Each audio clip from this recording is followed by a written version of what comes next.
Well, isn't this one big family reunion?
All right, welcome back everyone to Nerdy Playbook. We're back with a three-part mini-series for Resident Evil Zero, one of my favorite video games, and we'll eventually play some more as we go on. But before we start, I got a couple announcements. One, we are about 6 episodes in the campaign 4. If you have missed out any episodes on campaign 4, all our videos are on YouTube, Kick, and Twitch right now. Everything is on demand if you missed out any other campaigns. Added to that, if you are in southern Wisconsin, northern Illinois, Beloit area, we do play at 5 Bar every other Thursday, so tomorrow. You are welcome to join or watch. We do ask that you do actually view one session first before you play. As an extra note, for anybody interested, this is the 5 Bar campaign is for people who are new to D&D.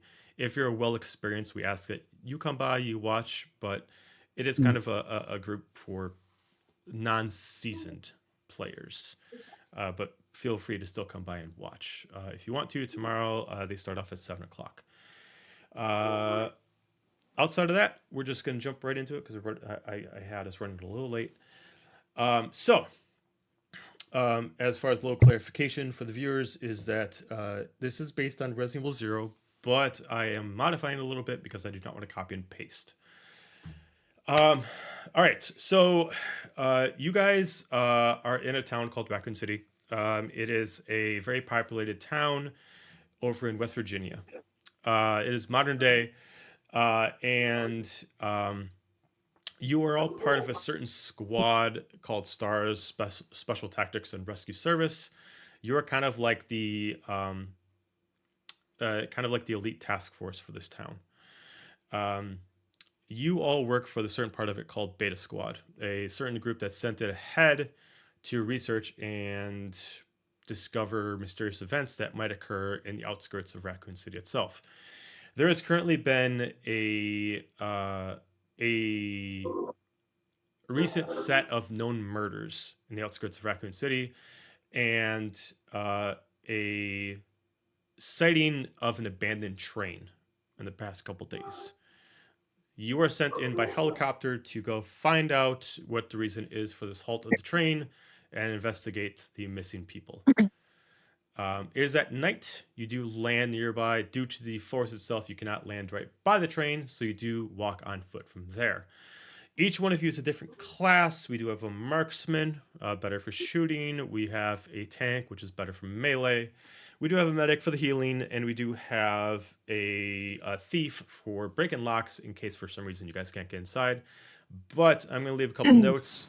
Thief, you only have 10 lockpicks, so note that down. Oh no, 10? Only 10? I'll also note that if you guys click on your, what I forgot to mention to you guys earlier, if you click on your pistols, it does show that each pistol holds 9 rounds. I am actually taking account your ammo. So every time you fire a shot, you will use up a bullet. If you empty out the chamber, it does require an action to reload. So just take that into account. Obviously, if you're outside of combat, an action's free. So if you reload outside of combat, then you're fine. Currently, all you guys have at your possession is a sidearm and a melee weapon, most of you a dagger, one of you with Bowie knife.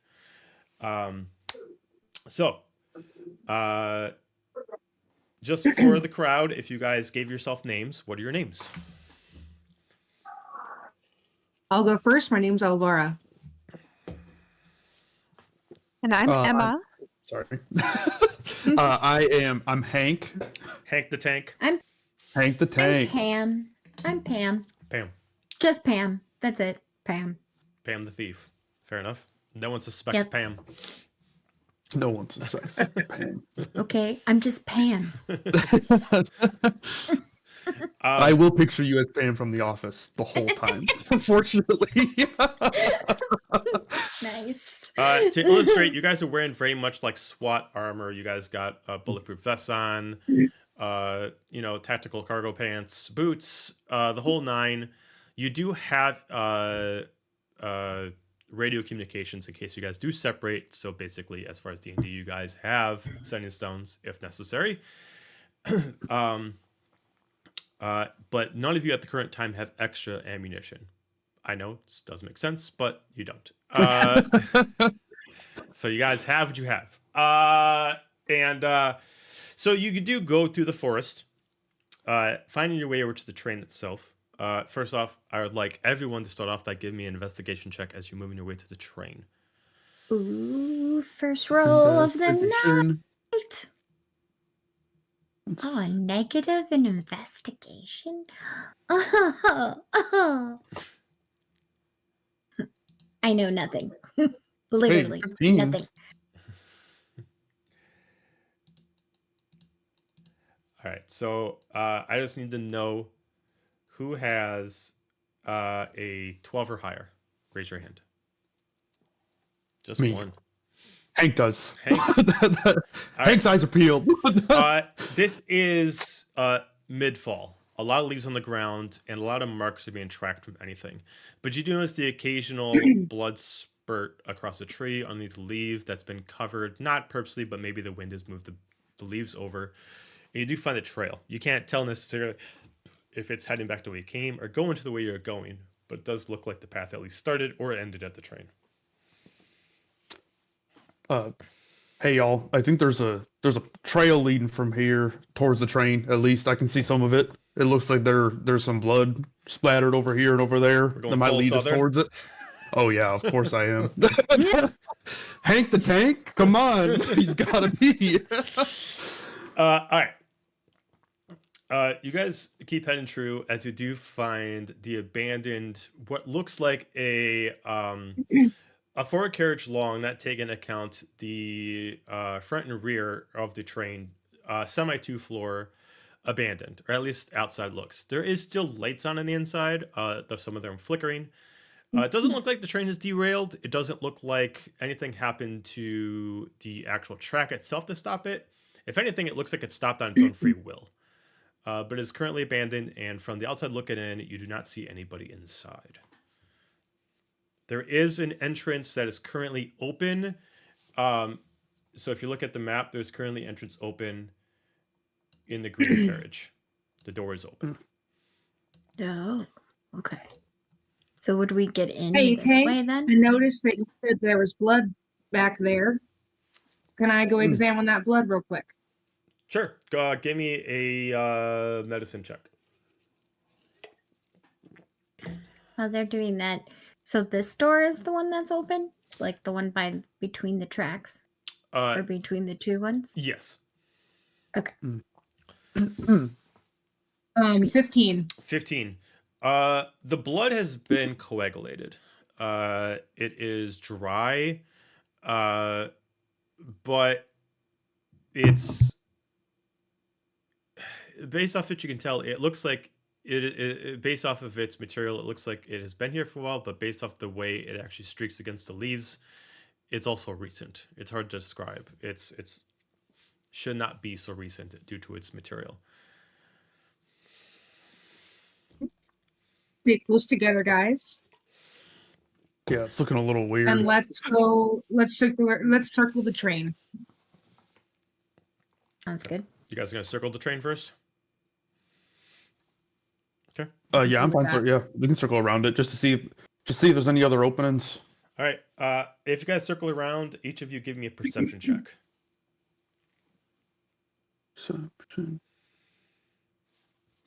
Mhm. Oh, What 16. the heck? 16 you got? That's 19. the second natural one I've gotten, but this one was for a 7. Oh, 13. 13. Okay. So for the 14s and higher, you're able to notice that the train itself is in well-contained condition on the outside. There does seem like a little bit of steam at the bottom of the wheels, most likely due to the fact that maybe for some reason, the conductor had to pull on the emergency brake, and there's still some steam coming from the actual line itself. You do still see a little bit of heat coming from the tracks. There is the occasional sound that you hear rattling inside. Not fast, but like you could hear movement, but you can't see anybody inside. But the movement is slow, and it's instantaneous and then it stops. You do notice that the blue carriage itself, even though the doors are locked to get inside, the window that I'm putting a ping on is shattered now. It looks like it's shattered inside. Looks like the glass actually shattered inside. Are there lights on the train, or is it dark inside of it? The exterior lights are off, but it looks like the interior lights are still on. Okay. But they're flickering, correct? Mm-hmm. So did so it looks like the window was broken from the inside out? Correct. Then? No, broken from the outside in. Okay, the other way. Okay. Yes, the glass is inside the train, not on the outside. Interesting. Okay. Based on the... Are the windows... Go ahead. Yep. Are the windows at a height where we can peek in? It would require you to have some strength because the windows, due to the fact that the train is lifted off about 5 feet due to the wheels, you would have to climb up significantly to get up there. It's not impossible, but you could. The windows themselves would be about, let's say, 10 feet off the ground. Each of you would be medium height, so at the maximum 6 feet tall, maybe 6'2". So if you wanted to, it would either require you to make an athletics check to try to climb up to the train and try to look in the window, or one of you can try to boost another person, in this case, making one person temporarily incapacitated, unable to do anything while they're lifting the other person up. All right. Medic's I going to probably stay hope back. 20 is up. What was that, Hank? Okay, you want to do lift you- me up, Hank? I said I can probably I could probably host 20 up. Yep. I'll go ahead and grab. Emma, you said you were good too. Yep. All right. Take a look. I'll come grab you and kind of just like try to get you up onto my shoulders. Okay. With this, you do not require a check. You're able to lift her up. Go ahead and give me, Emma, give me either investigation or perception check as you make a quick look within the shadow of the window.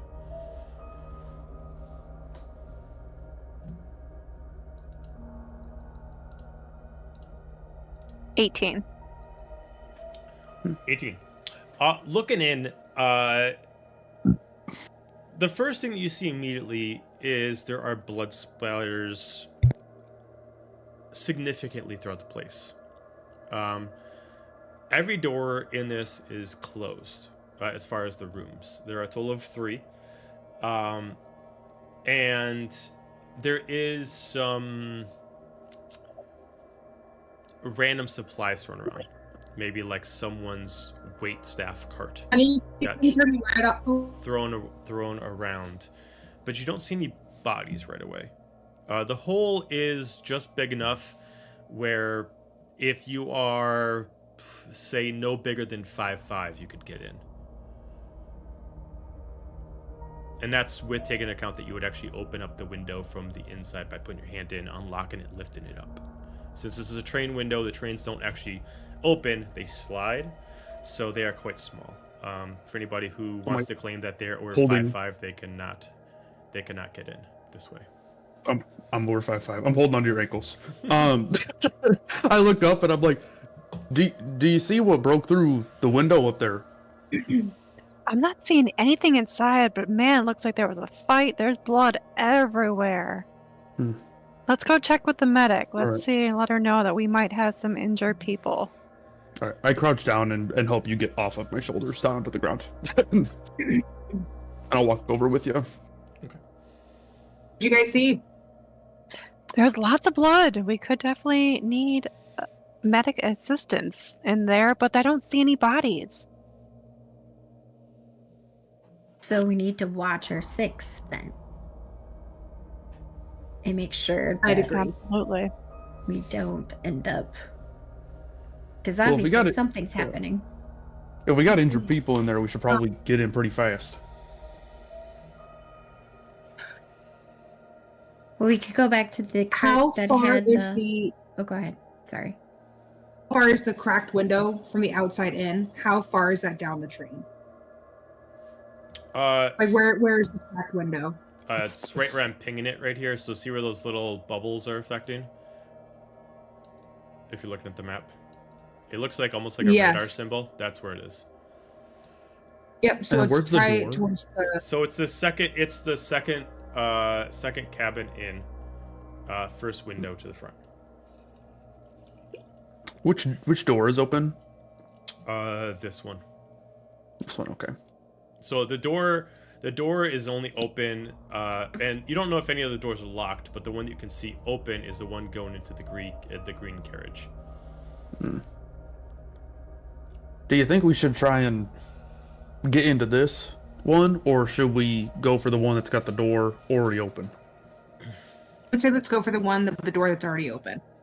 Yeah, we already saw that there's no one in the blue. Let's check out for survivors in the green. I'll take point. Judas is a little thirsty. I take out my knife and I flip it around in a circle. I got this bigger Bowie knife that I have. And I have it out. Judas. Yes, Judas is thirsty. You would all know this. I had accidentally stabbed myself in the hand with the knife, so I named it Judas after I stabbed myself with it on accident. That makes sense. Yeah, so That totally makes sense. Knife. Yeah, and I just hold it. I hold it backwards. Like, it doesn't look like the way I should be holding the knife at all. But you guys have seen me use it plenty of times. So I whip that out and I kind of take point and good head old towards Judas. that door. Yeah, good old Judas. Good thing it wasn't a handgun. Better took palm to face. Right, so Right. I'm gonna zoom us into the passenger green carriage then. Fancy. So, we are going to now learn how to put tokens on. So, for any of you that know how to put your tokens on, feel free to put it over on the left side of the carriage, as that's where you guys are going to be entering in. Each of your tokens just has a symbol of what you're supposed to be. Key is the thief. For our newbie, what you need to do is right side of Roll20, there's a book that's called Journal. If you click on it,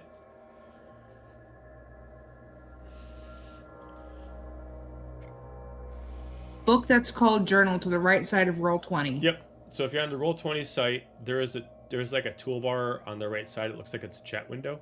Do you see that? Ah, yes, I do. On the top tiles, there's a chat. There looks like there's an easel, like an art easel, and then there's a book. If you click on the book, it's gonna pull up little images.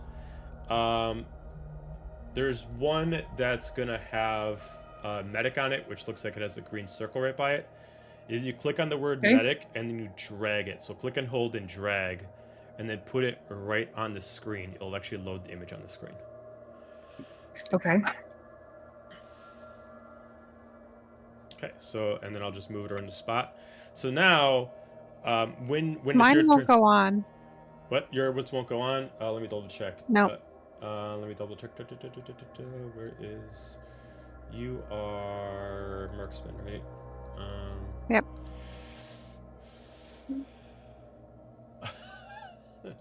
accidentally attached Amanda to you. That would be why.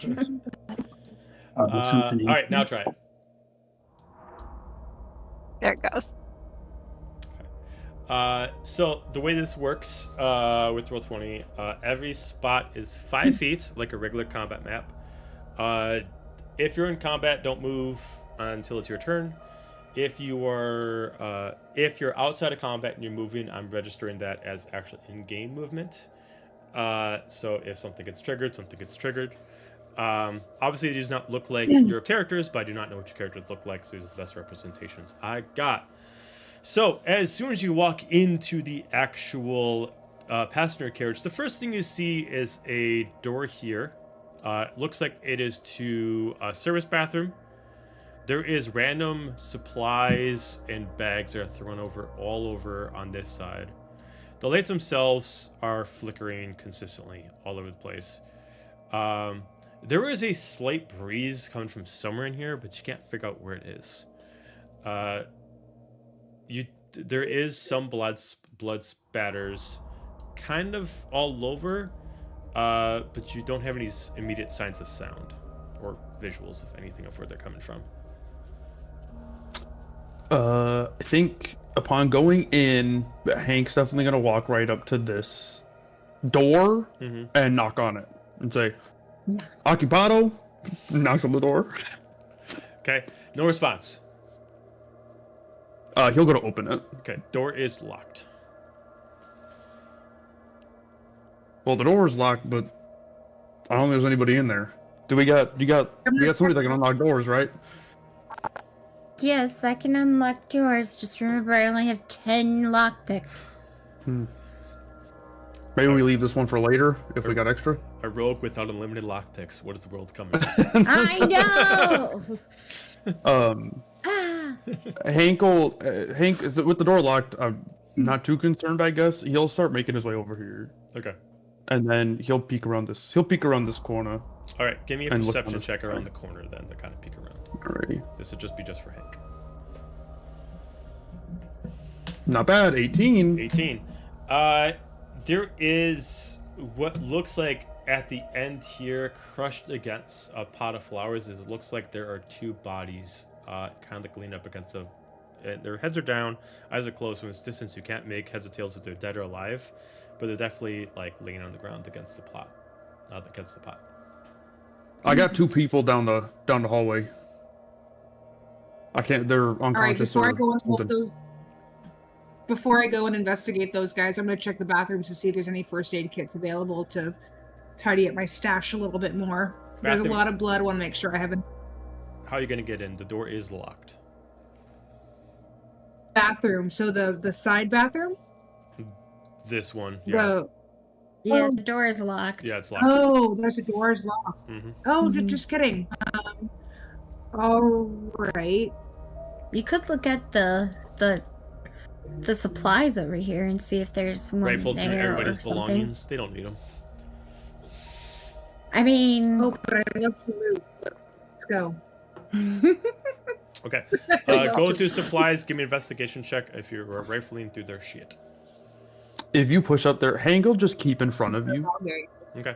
While you move up behind him, he'll just kind of keep up in front. He'll be next to this door. I think he'll just be holding the door shut right now while you're looking through stuff. Not trying to open it or listen or anything, just holding it shut just so that nothing opens it. This While one? you're looking. Yeah, that door. Okay. I Sounds will good. assist the medic so you can roll with advantage. So you can roll medic, twice. you can roll investigation check with advantage. So you roll twice and you pick the highest option. I'm watching do the I- door we do I- just came through. Okay. Do I add a perception check to that, or just No, you just roll. You advantage? just roll investigation check twice, and then you just pick the highest number. Okay. 21. 21. All right. Going through the bags. Clothing. You do find some You do find some money. A billfold. You do find what looks like a thread of needles. For the medic yourself, you would get an extra supply of. You can write down to get one extra med kit. Excuse me. Nothing else of value. Okay. While they're looking, I guess I'll listen to the door I'm holding on to. Okay. I'll just put my ear up. Perception check. 8. 8. It's quiet. Very quiet. Almost too quiet. All right. I'll just turn around and whisper, I don't hear anything in this room. It's quiet. We should Too probably use hand signals instead of whispering. I much preferred it when it was quiet.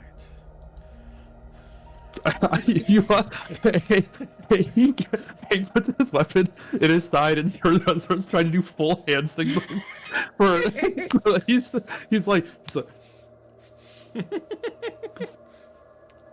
and he's like pointing, and Okay, really just doesn't know.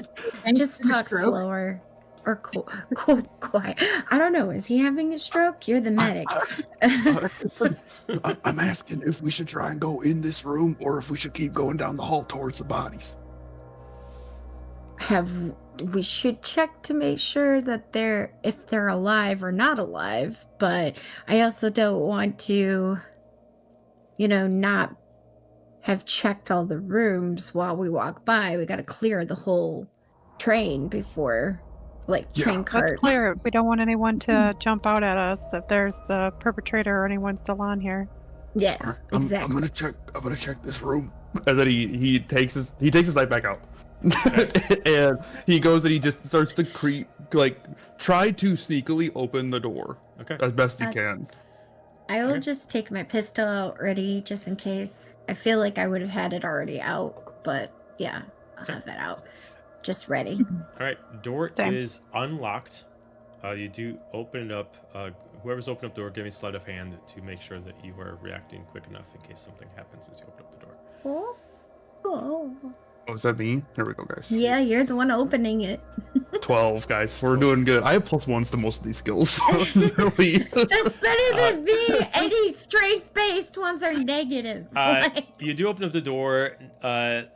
Immediately, you kind of like lose track of it as you open it up, and like kind of like a little gust of wind as you see one of the windows is creaked open just a tiny bit as it kind of gets thrown right into the wall.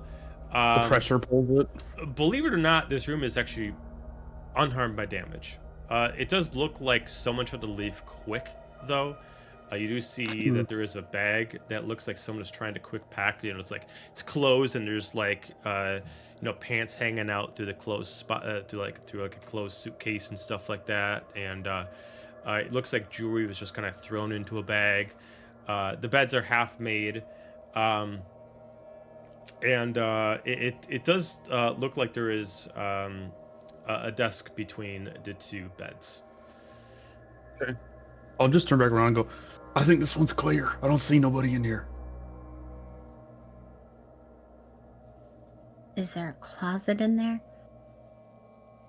I stick my head in. Do I see that closet on the other side? Because I'm still kind of like out here, I guess. You do see the closet. Yeah, you do see the closet. Yep.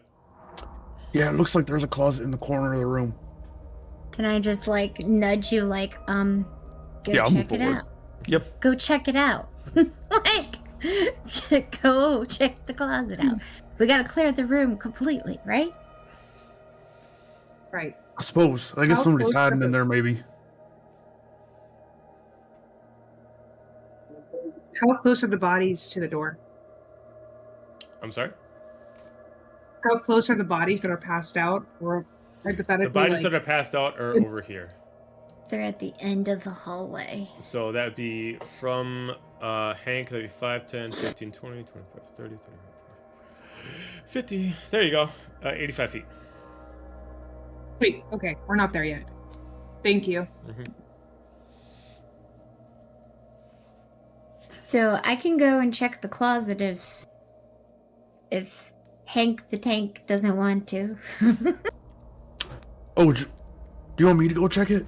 Otherwise, I can stay in the hallway and make sure nobody comes down through here.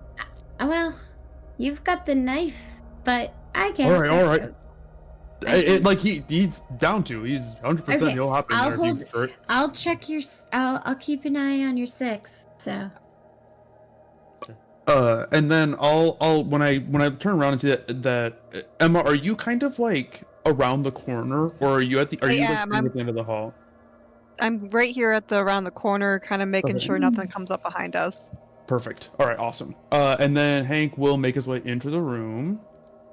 I guess I'll just I don't think, is this chest big enough to have like a person in it? Yes. Oh. Okay. All right. I will just kind of I don't know. I don't know if there's a person here. I don't know if they're alive. Don't know anything. So I'm a little bit cautious. I'll have the knife ready to go, but I'll just kind of try to go to peek open that. Okay. Give me a sleight of hand check to try to peek it in. Oh no. Dun, dun, dun, dun, dun, dun, one of these is gonna be bad. Yeah, there it is. 4. Alright. You open it up, and it's like you open it up, you lose a little bit of your hand, and then you swear to God a body's about to attack you as you immediately react backwards and go for a slash, but as all you notice is that some clothes just fell on you as you just find a wardrobe piece just fell on you. Okay. Okay. What you do see though is not what you'd expect. It is not just like a suit and pants. This is actually what looks like a lab coat. And then it looks like it's a little dirty, and there's actually a gas mask with it. In the chest? In this thing? Well, that's a little weird. He picks up the gas mask and you know, they have like does it have like one of the tubes on the end of it that's all like floppy, or is it like a regular gas mask? What kind of gas mask? This is a full like head covered mask. So yeah, it has tubes. It looks like it could connect into some kind of breathing apparatus. Okay. So he just kind of like bounces the tube around on it a little bit because he picks it up and it's like all like slinky. And he's like, I don't know why they got these in here. And I kind of like I show it to you in the doorway behind me as I'm kind of looking through the stuff. Okay. Medic. Can I investigate the gas mask? Yeah, I was gonna say, medic, Sure. come up here. You can give me an investigation check on the gas mask for the medic. I toss it to you. Medic. Do. What you got here? And And then while you're looking at it, I'll make my way over here towards the closet. 17. 17. The gas mask itself, this is a biohazard mask. This mask is specifically for lab researchers that need to make sure that it's not specifically for breathing in unoxygenated areas, even though that's what it can do. It is specifically to avoid toxins and poisons whenever someone's researching in more volatile areas. It does look like there's a spot of the actual... you do look at it as you're investigating. There's a spot of the actual right air tube that looks like it's kind of cut a little bit. Whether that's something that someone did when they were packing away or something that happened beforehand. Am I able to take a random t-shirt, start ripping them and giving everybody a cloth to put around their nose and mouth as we walk through? I mean, you don't find any toxins anywhere, and you would know as a medic that if someone has something like this on them, a t-shirt would not be sufficient. This would be for very volatile chemicals, and a t-shirt would not cover it. Okay. Not even hope, just a little bit. Hopes and dreams. I'll take the hilt of my knife and just tap it against the closet and do like the bump bump ba-dum bump and then stop. You hear bump bump on the back. Just like really light. Just like okay. You do hear that when you do that, something shifted inside, something heavy. I think there might be something in this closet. And he has like the knife like up. He's ready to go. 1 second. Medic says, "Don't be an idiot." Don't be suspicious. Sorry. Don't be suspicious. My grandma walked in really quick. All right, so I will go and I think there's someone in this closet. I don't really know. Should I open it? We have to clear the room. All right. So I will go and kind of like I'm gonna take my boot up and try to kick open the closet with my boot, like put my boot in between the two doorknobs and try to kick it open. Okay. With just my foot instead of like opening with my hand. Got it. All right. You do kick it open and a body falls out and just lays flat on the bed. Looks like it's not. Oh. Hey. Oh. I guess I wasn't wrong, but he doesn't seem to be moving. Is it a man or a woman or? Yeah, it looks just like a male. Looks like he's partially balding. Looks like he's got a couple scratch marks on his back, and he looks like he has been killed with a bullet wound to the head. Okay. Is the skin coloration normal? Like, does he look normal? Just like a dude that got shot? You would have to investigate as he laid face first on the bed. Okay. Medic will investigate. Okay. Yeah. Hey, you might want to take a look at him. I don't know if we'll see. I don't know what's going on. Okay. I'll keep my gun up. Looks dead.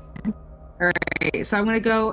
Hank, why don't you go to my 9, and I'll come right beside me, and I'll come. Yeah, to the bed. Cool. All right. Investigation check. Medicine check for this For one. You're turning checking a body. Oh, that's right. It's a medicine check. Right. You got this. You're the clerk. You're the medic. 27. Ooh, Nice. nice. The body itself Plus 7. does not look with the normal hue of a Caucasian male, which is what this person is supposed to be. The hue itself is quite pale. Their blood vessels look a little bit blued, but it looks like this person died to a bullet wound to the head. They do not have a pulse, but they do have three large scratch marks on their back.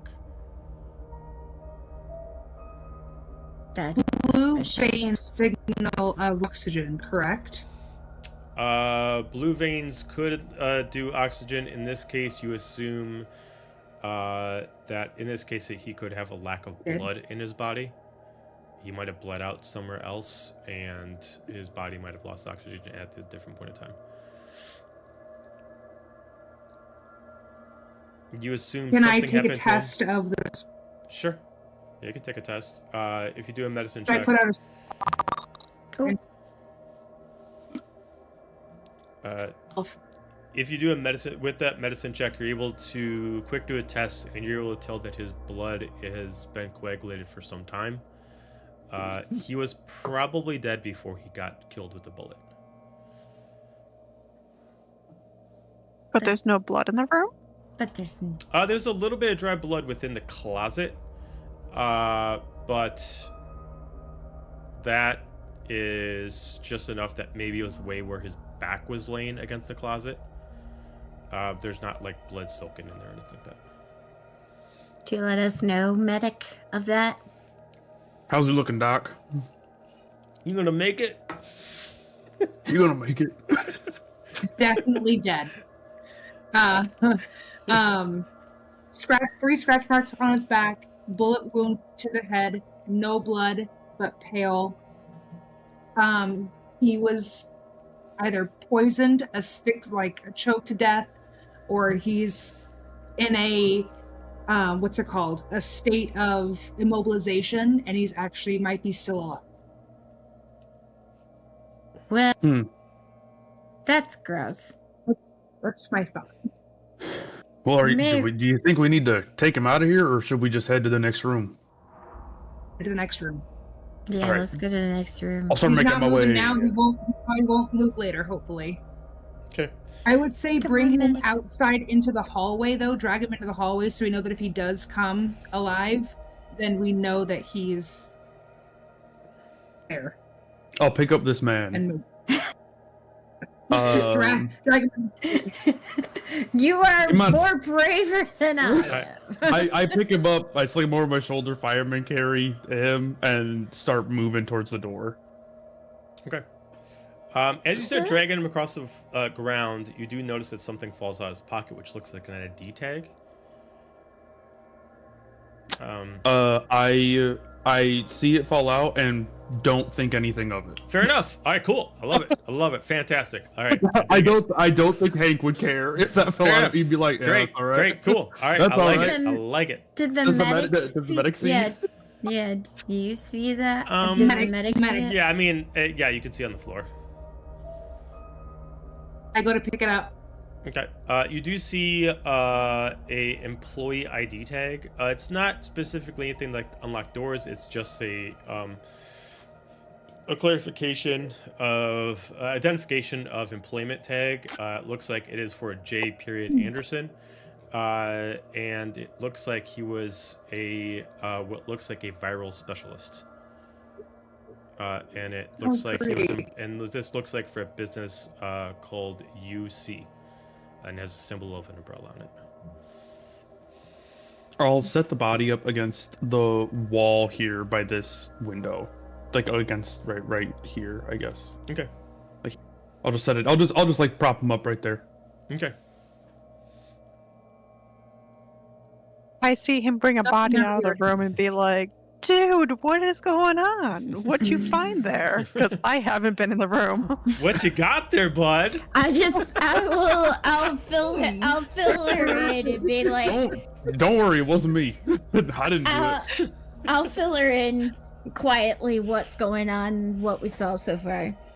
And while I would like to check his pockets too to see if I find anything. Be like, okay, who is this guy? All right, investigation check on his pockets. Pocket And then checking. while they're looking in his pockets, am I able to, because I'm dragging him out, would I be able to look at the scratch marks on him? And just because I'm a knife man, you know, I know my cuts, just a little bit of them at least. Would I be able to try and see if I could tell if it was made by a weapon or if it was made by like something more? Sure. You can quick look at it. You can give me an insight check on the cuts. Okay. And I rolled a 17. 17. All right. 7. Okay. For the 17, you do find a what looks it's a small sidearm in his pocket. Since he has looser pants, this was missed during the original investigation. This is a snub-nosed weapon, so it's quite small, but it does classify as the same kind of level weapon as you guys have. It does look like it is the chamber is fully emptied. And then it looks like he, in like one pocket, it looks like he's got like a note, but it's mostly covered. You cannot read what's on it. But it does look like it is something labeled from the same company that he works for. It has the same logo on it. We should take that for evidence. I mean, we're trying to figure out what happened here. As far as the insight check, these slash marks, if they were made by a weapon, this weapon would be very crude and very jagged. These marks, they're thin, and they are very haphazard at best. You assume if it's from a blade, it wasn't from a sharp blade. If it was from a blade, the blade would have been very bent, very twisted, very bit up. These cuts don't look like they came from a blade that I know. It looks like it's from something else. So keep your eye out for, I don't know, somebody with like a rake or something. Definitely not from Judas. Definitely not from Judas. Yeah, I mean, not from Judas. I don't have any or any nature, but can we tell if they're made from an animal? Would we have to do a nature check? That would be animal handling check if you want to check. Oh, can I do animal handling check then? Mm-hmm. Okay. Well, that's better than a 1. That's a 9. 9. It does look like they could possibly claw marks, but you don't know what kind of animal would have left these kind of claw marks. I just whispered to Medic everyone. Oh, go ahead. Medic will now check the back as well. Okay. Let me take a look. Okay. I'm going to use the check that you had before, because it's the same body. And as you're re-looking at the back, the claw marks themselves, as you're like checking it, and you're moving your hand around, you can tell that the size of the claw marks match the size of an average human hand.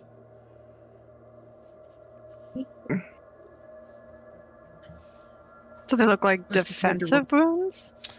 I'd say with the check that she originally had, this could be someone that slashed this person when they're running away. So, do you let us know that, Medic? Yes. Okay. This doesn't look like a defensive wound. It looks like something has gone either a really angry ex-wife or something is out to get this guy in a feral behavior. I make my way up to that next door. Go home. The real villain from Resident Evil, it's really just a really bad divorce gone terrible. That's what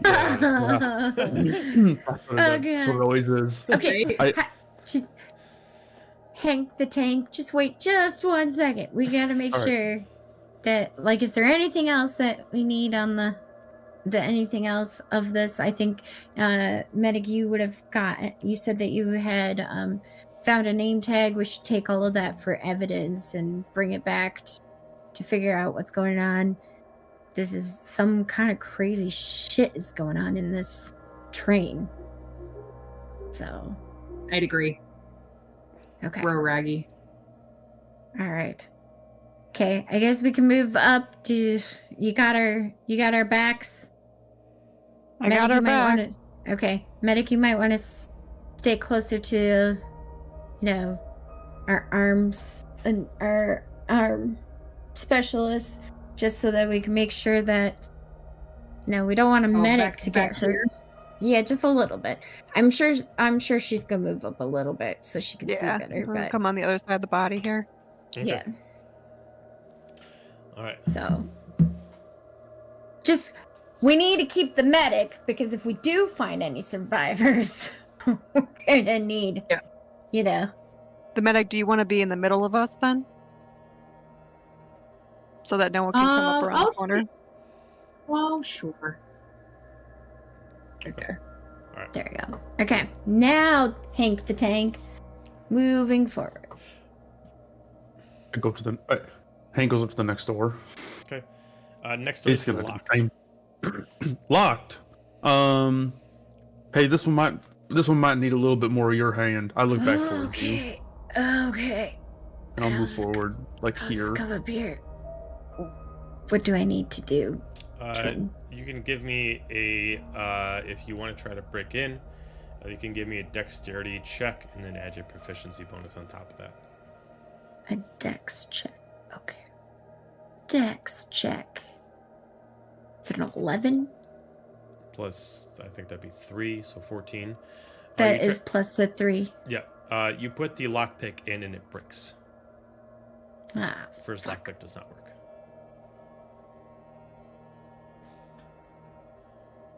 Do I try another one, guys? Do you want to listen to the door and see if you hear anything in there? Sure. I'll listen to the door. Oh, wait. I didn't want to go in the door. I'll listen Perception check to on the door if you want to listen in. Sure. Come on, be better. 19. 19. There does sound like there's movement inside. It sounds like someone's slowly pacing back and forth. Sounds like someone's slowly pacing back and forth. Maybe we keep it locked. Well, what if it's a survivor? What if it's like a kid or something? I don't know about you, but if it's a survivor and they're in that room alone with the locked door, I'm pretty sure they'd be yelling and screaming for help by now. Yeah. I suppose that's fair. Leave the door locked. I mean, we can come back to it afterwards, but if it's locked as this moment, it should be okay. I'll keep on keeping on then. Alright. I'm whispering. These are all whispers. No, you're just yelling at them while we're yelling. No, I'll start making my way. Start making my way forward. Okay. Don't be suspicious. Don't be suspicious.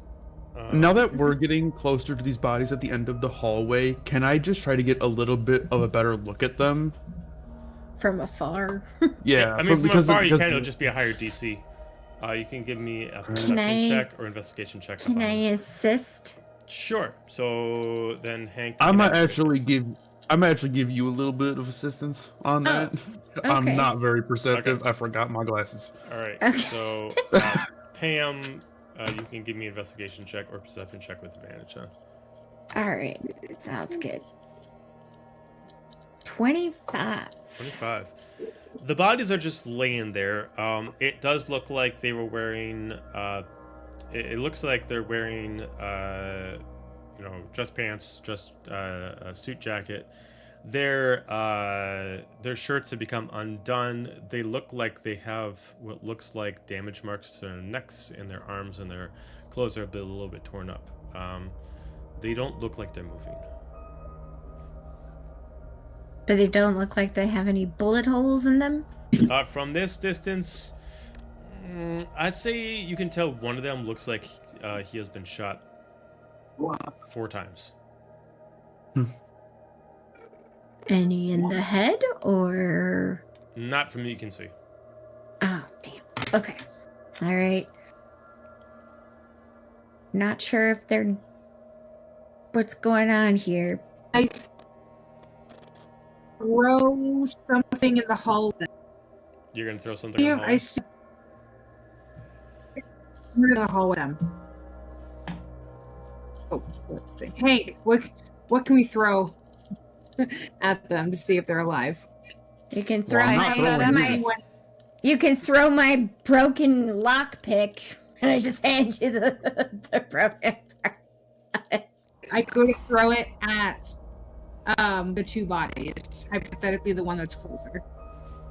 Okay. All right. You chuck it at one of the bodies. It just hits them, doesn't do anything, and then he starts twitching a little bit. They start to lift themselves up. I need everyone to roll me initiative. Oh, all right. Let's go. Let's go. Initiative. Let's do this. Got an 18. I'm rolling. I have like +1s to a lot of stuff, but I'm rolling really high. Which is nice. I'm gonna make this your guys' initiative for this session, so we'll just keep Okay. stones Okay. with the roll initiative every time. This Sounds happens. good.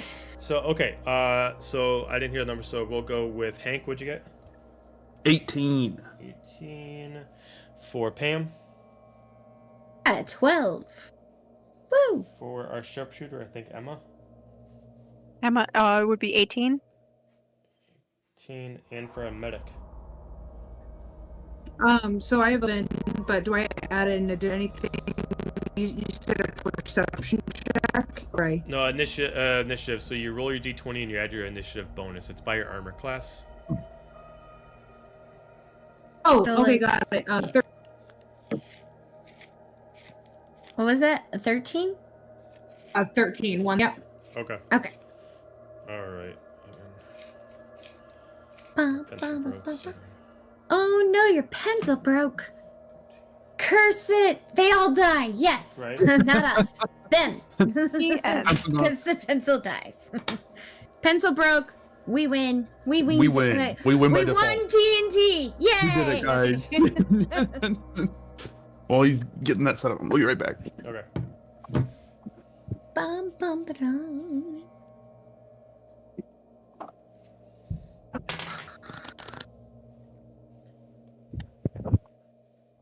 Ooh. Creepy. These guys look super creepy. I'm like crawling in to look at them and they're gross. Yeah. The bottom one looks like the Joker. Oh yeah, he does. He looks like a zombie version of the Joker. That's funny. Why so serious? Except instead of speaking, he thinks he's saying "Why so serious?" and all he goes. Kind of does that. He's got a little bit of in his voice. Let's see. I got two. Hang on 1 second. No worries, you're good.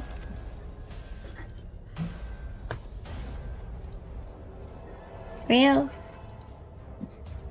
All right. So top of the round is we got a sharpshooter. So we don't know there's like zombies or stuff here, right? Like, we just think these are Hang on just 1 people. second. I accidentally got my foot on my headphone cord. Oh. All right. Repeat your question.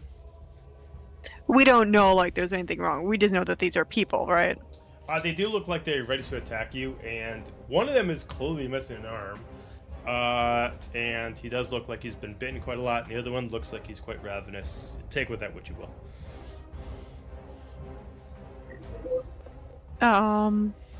Can I hold my turn? Sure, you can hold your action. What would you like to hold it for? I want to see if they attack. If they attack, I'm going to shoot. Fair enough. Okay. We go to Tank. So Hank sees them stand up, sees one of them is missing an arm. Is it like have we seen anything like this before? No. No, you could assume that someone draining this much blood out of one arm and just holding it with their other arm, they'd probably be either in a psychotic pain or they'd be dead. Okay. So and zombies exist outside of this in this universe. So I'd be like, that looks like a zombie, or would that be like a foreign? No, you wouldn't. concept? You wouldn't know about zombies. That would not be a real thing in this Okay. universe. Yeah. Okay. So then I would be like, I think he would just yell over to them. Hey, stop moving around. You got all sorts of stuff coming out of you. And then you'll start moving towards. Okay. Bold choice. I like it. I like it. I like it. 1, 2, 3, 4. I think he'll move like right about here, Okay. probably.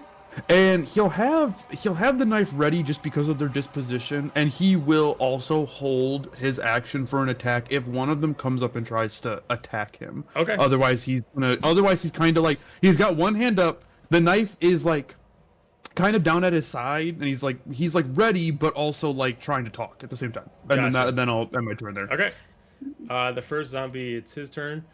He's gonna shuffle his way up in front of you, activating your reaction as he like immediately like drops the hand he's holding, and he takes his right hand and he tries to grab at you. Okay. Then yeah, I will take Judas.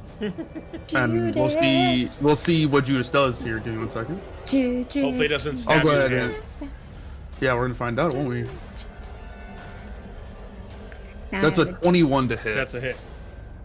All right, so and so I will take the dagger just in my hand, and as he goes to reach out for me, I will slice at his arm, Okay. that he's lunging at me with, and do 9 points of damage. Okay. Got it. Okay, so that was your held. And then would I action. shoot too? Yep, you would shoot too. Oh, that's dagger. Hold on. No, don't roll that. Okay, pistol. And he goes, "Hey, hold it, partner!" As the guy kind of reaches out to him, he slices upwards. Yeah. The 25. 25 is a hit. It's like, hey, sir, you look like a reasonable gentleman. Let's just talk about this. Hey. Let's just go get a beer and figure this out. Yeah. And that's a 12 damage. Okay, you're able to headshot him, and he is dead. Pew, pew. As I slice on the arm and the bullet hits him in the head, I go, "Nice shooting," and I'm just standing there. Nice shooting, Tex. Nice shooting, Tex. I got you, buddy. Medic's turn.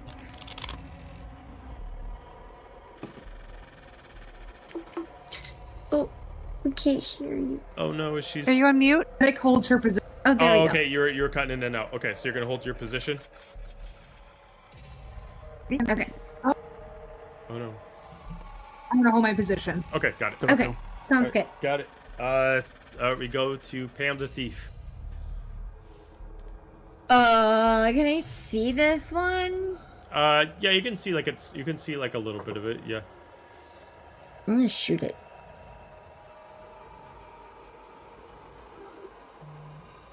Let's see if that actually hits. 19. Does the 19 hit it? It does. I'm gonna do 7 damage. Okay. And I'm gonna move up. I'm gonna just move up a little bit and be like, "Hey, Hank, you might want to move back." All right, I think you're probably right. Well, but Judas.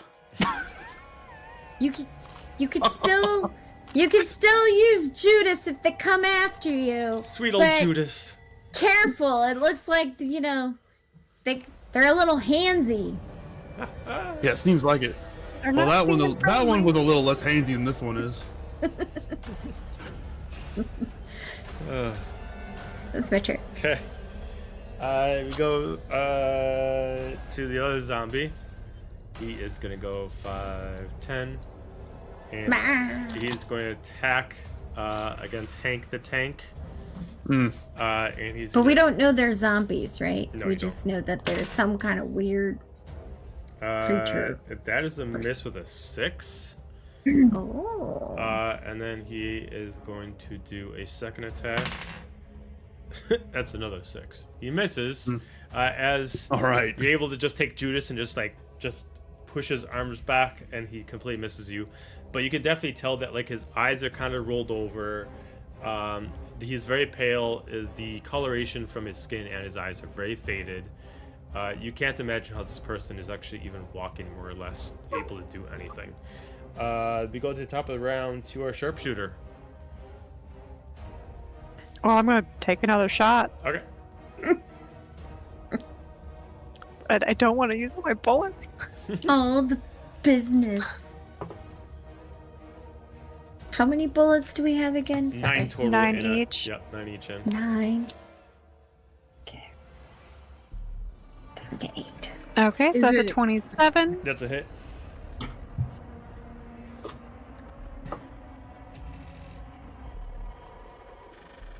And that's 12 damage again.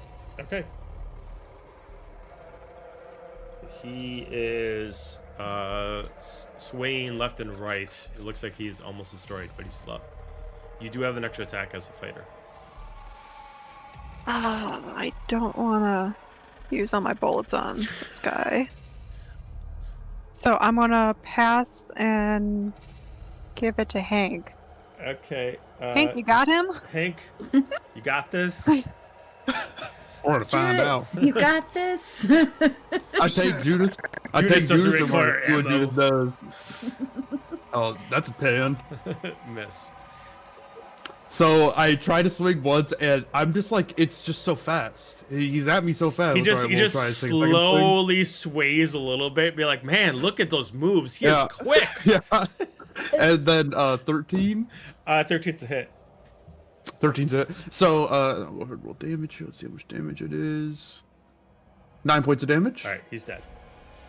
All right. So I take Judas and you shoot him. Where do you shoot him at? I'm aiming for the body, just like the heart area. Gotcha. So I watch as the bullet hits and he kind of recoils back from it, and I take Judas and flip him around in my hand and stab up right into the side of his head where I can, like get a good solid grip, and then I pull the knife out as it falls. Gotcha. And they drop dead, and it looks That's a like gray monitor. whatever held them together is now apart, and they're just you're assured that they are dead. I wipe Judas off on the little window curtain that's right there. Okay. Oh, gross. You have damaged very, very expensive curtains. I Yeah. expect nothing less of Judas. That's okay. Yeah, Judas wants to be clean, but he also wants to be dirty. So Fair. I'll make my way over to this door, I guess, or back over towards Yeah, Okay. let's listen to the door Okay. while we're over Okay, here. check that door. Yeah. That door, perception check to listen in. 25. you. Nice. There seems to be what sounds like a maybe like a windows open inside, but you don't hear anything else. Do you want to check the door? See if it's locked? Oh yeah, I'll check the door handle. Okay. Door is not locked. It's not locked. I can open it up. Okay. I'll watch you. Don't worry. I open the door. I don't try to do it stealthily because it didn't really work the last time. I know it's gonna do the same thing as before, so I just kind of open the door. Okay, just open it up. You find out it has 2 beds, very similar to the first room you have, and it looks like there's a body in each bed. You do see a small blood spray from each side of the head. It looks like they've also been shot in the head. These ones got head trauma. There's 2 more in the beds in here. Do I see this plant? Our in the corner? first guy Yeah. was shot in the head, and then these guys were shot in the head. Maybe that's and when you use Judas and pulled some gray matter out, it pretty much seemed to drop them. So maybe that's the key. I did the Could tried be. and true, went for the heart, and that didn't seem to do anything. Medic, It what do you still think? seemed to hit him pretty bad. I think you guys are correct. And according to my research and calculations from the educational medic, the limited education I have on this type of means that we might not be dealing with humans anymore. I'm not Oh. entirely sure what we're dealing with. All right. Should Were we you go Medic, do you wanna see- look at- sci-fi shit? What's What did you say, Emma? You talking about some sci-fi shit here? Must be. I mean, Smoking that ganja? Do we want to see if there's any identification on these people so that we can at least take an account? Maybe we can find out who the hell these people are. Yeah, I can take the one on the left. You want to take the one on the right? Sure. Okay. You guys can give me investigation checks on them. Pam is like a sourpuss when it comes to this, because it's like, what the fuck is this like magic weird shit going on? I just want something that's tangible. Investigation, you said? Mm-hmm. I'm horrible at it. Oh, but I got a natural 20, but for a 19 because I have a -1. And I got a 16. Okay. You both investigate. They do have ID tags very similar to the first body you found. The one that I haven't seen one of these before. Oh yeah, yeah. So you find an ID tag. Well, the medic told us about the other one. They both look like they are biological specialists, and they work for what looks like UC. Has an umbrella symbol on it. One has a name of M. Kathy, and the other one has a name of T. Henry. Do you see a gun in here? They got gunshot wounds to the head, but I don't see a gun right now. I just start looking around. I will say that you do see 2 guns on the desk there. If you do investigate the room, which you already did, you do, in plain sight, you do see 2 guns, along with 2 potion bottles, as far as medical bottles. Can I tell if it looks like that they killed themselves with the guns? You can give me a survival check to try to... Hey, medic, we got potions in here, or some sort of something in these vials. That's only a 6. Medic comes in. I would like to investigate the please. Okay, you can give me an investigation check as a medic.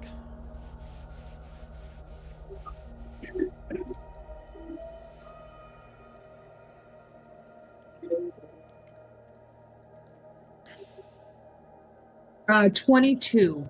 22. Nice.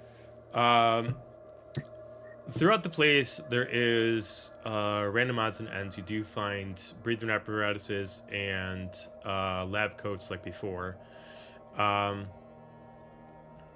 of them actually is pretty clean and undamaged. You do find a note inside, ripped out from a journal.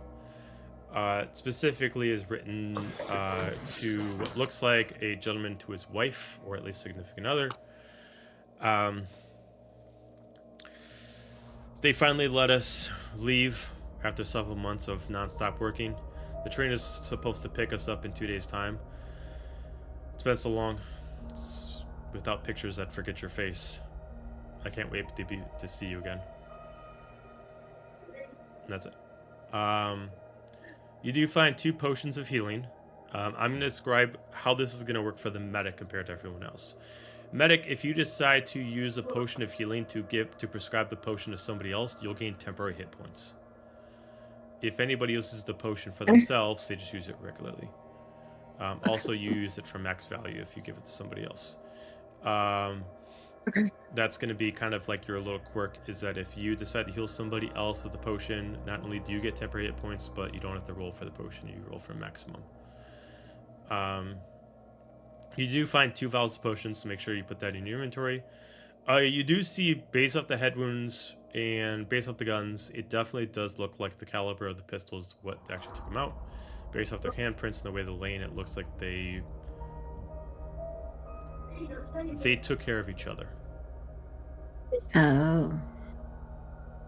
Are there any more bullets in the guns? Yes. Each between both the guns, they're containing 20 shots. Hey Emma, we got more bullets over here. Are they the same ammo that we need? Yeah, they're all 9mm. Sweet. You can't use the magazine, so if yeah, you just have to divvy them up, and then you just got to reload when you get a second. Yeah, right. Just pull them out. Pull the bolt out. And give handfuls to everybody that needs them. No, you guys can split them yourselves. I got Judas to keep me company. At this time, you can if you did use the bullets, you could take out your magazine, then use some of those to refill the magazine if you want. Nice. Yeah. Yes, let's do that. Okay, so then if we refill, we're back up to 9, and then how many extra bullets do we have? How many did you use? I used 2. Okay, so at least I 18 used left. 1. So it's So 17. each of you can left. take 6. Oh. Can the medic carry a gun? The medic has the gun, yeah. Medic has a gun. Oh, I had a dagger.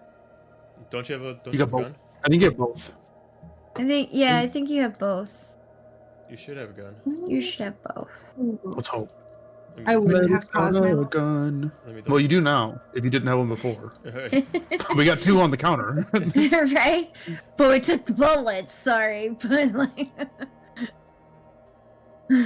Yeah, it's put as RE pistol. there you go. Okay, perfect. Yep. So you got one, and it's got 9 bullets in it. Yep. Technically, you all have the exact same standard issue 9mm handgun. It's just some of you can roll higher to get it due to your training. Makes sense. So 17 shots left. If you guys split them amongst yourselves, if you do it directly in half, or between the 4 of you, you could give each of you 4, with one person getting an extra. Well, marked. A sharpshooter should have this extra. So then 4 And for then- 3 of you and 5 for the sharpshooter. I'll give 2 of mine to the sharpshooter and 1 more to each of you guys. Oh, okay. So, I have not. If I get low, I can always ask so somebody else for more. But I don't 5 think it for would be too everyone, much. and then 7 for the sharpshooter. Then I guess. sweet. Sounds good. Awesome. Sweet. Extra Perfect, bullets. We like extra bullets. So, All right, are y'all ready to keep making our way? well, while we're in here, Downtown, walking fast. Down. just a quick note. So if we know, okay, these guys are biologists, right? And the other Mhm. guy was what did you call him? A Virologist. virus, like Virologist. he's like a virus person, right? Mm. Like I know this is really hurting me saying it this way because I am a scientist, but like a character, I wouldn't care. Like, but so I don't know, like something sounds fishy when and it sounds like there's some kind of weird experiment going on. I don't know, maybe. I wonder know, what they like- were cooking up in their lab. Oh, yeah, it looks to be making Yes. people pretty sick. I don't know. Those 2 out there were, they weren't in their right heads. Now, I want to go take a look at those 2 to Okay. see if I can find anything on them. All right, you can give me an investigation check on the bodies that you guys took out. While you're doing that, I'll be in the hallway just to keep an eye so that seeing your back's turned. 13. 13. Going through them, hang on one second. Going through them, you're able to find a couple things of note. One of them had a sidearm as well, so you procure another 6 bullets. They're also employees of the same company, but these guys have no names to them. They look like they're security. Looks like they're private security, more or less. So, suits instead of armor. Looks like they were specifically protecting the people on this train. They do have it looks like they had a directive, as you do find a note. It looks like every 3 months, the staff of what looks like what's called Site B are allowed to leave the site as long as they're constantly under supervision.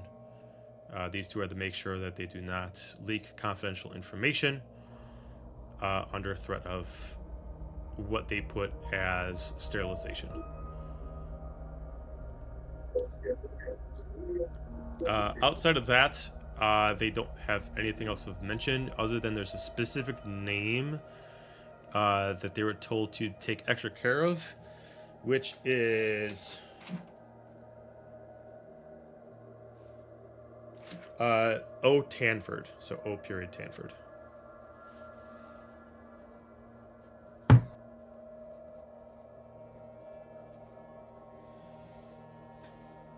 Okay, I'm gonna go back to the group and let them know that these looked like they were bodyguards for the people and the scientists, and that they seem You do that a very good job. no, they did not. They only let these people out every 6 months, so whatever they're doing has got to be very sketchy and under lock and key. Some really bad working conditions for sure. No kidding. You're telling me. And they're supposed to be watching someone like, Tanford or what's his name? Tanford. Tamford? Yeah. So he's supposed to be some bigwig. I wonder if that's who might be pacing back and forth in the other room there. Oh, Is there a reason that we would need to find out, or should we just? Well, we let have the directive to find out what happened on this train. yeah, that's true. Oh, so. All right. Well, you guys want to get up behind me? I can go and break that door down if you can't get it unlocked. I can try and break it down. How about you try breaking it down first, and then we'll go from there. I got some extra bullets if you want to shoot me the lock. Shoot the lock. We might do that. Let's see if I can just get it down with my foot first. Then we don't have to waste any bullets. But if that doesn't work, then yeah, I think you should. I'll make my way over here if everybody wants to form up on me. Sounds good. All right. I am just gonna try and kick the door down. Okay. Give me a strength check. Strength check. Strength check. That's here. Bam. That's a 24. Okay.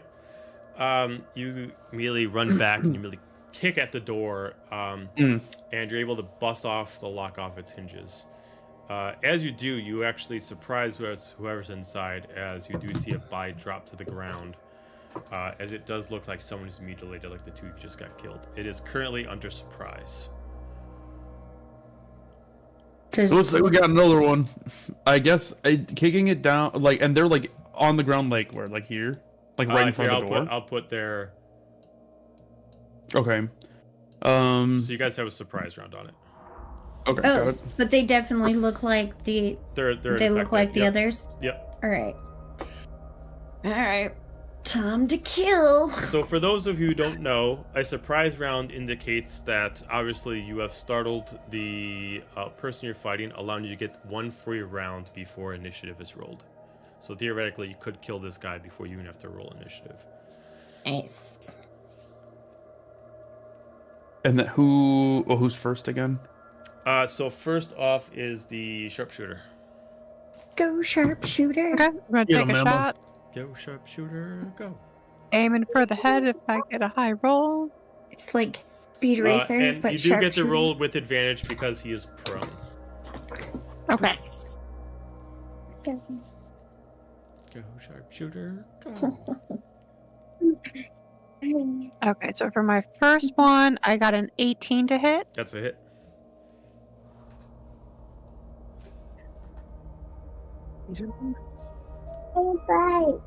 With a 5 for damage. Okay. And then you have an extra attack. And then I'm gonna shoot again. Okay.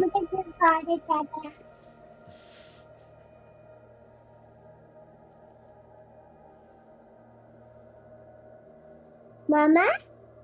No. That's a 12 to hit. 12 is what you need.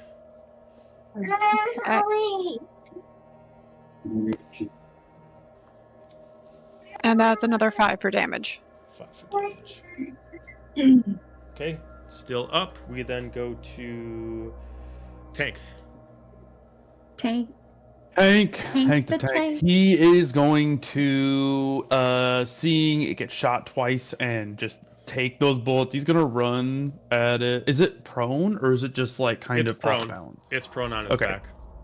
So I'll run and kind of jump, and we're gonna see if I hit first. Okay. So do I have advantage? Yeah, you have advantage. Yep. Yes. Right, Stab him in the head. That's the plan. Him with Judas. That's the song I have stuck in my head, the Judas song from Lady Gaga. So that's a 21. 21 to hit. All right, I will. Let's see what it looks like here, damage-wise. That is 9 points of damage. Okay. And extra attack, I believe you have. And extra attack. 22 Yep. to hit. 7 damage. Okay, he dead. All right, so I run in, and cause he's on the ground already. I kind of just kick him onto, so he's facing up towards the ceiling, and then I take one of my big combat boots and stomp on his forehead. Okay. Yeah. Got it. All right. 100%. I curb stomp him. Okay. You find in front of you a body of what's left of it is someone again. This person's actually wearing a lab coat, but they look like they're more of like higher management. They're wearing like a suit underneath the lab coat. It is somewhat damaged due to the infection. And based on the room that they have, this looks more like a suite compared to the other 2 rooms. This person definitely looks like they have maybe a better standing as an employee. Has he got a name tag on? He does. It's attached to the actual lapel of the actual jacket. This one is Kay Hafford. Hey, I got a K. Hafford here. This is that who we were looking for? Is put under viral management. Okay. Viral management. I would love to go in and the room. I guess he's a viral manager. I don't know what that means, but that's what it says on his name tag. It must be legit. He must be someone important. Yeah. All right. So medic is gonna go in the room. I'm gonna get the body and investigate the room. Okay, so you can give me a medicine check on the body and then investigation check on the room. 23 for the body. Okay. And shoot, I'm rolling high today. That's good. And then 20 for the investigation check. Okay. So with the body, this person actually has a visible wound of where you assume the infection began. It looks like this person's been bit on the neck. You can definitely tell that's where the infection started with complete certainty. You can definitely tell that this, whatever this is being transmitted through touch at most, at bare minimum, is through a bite mark or maybe a scratch.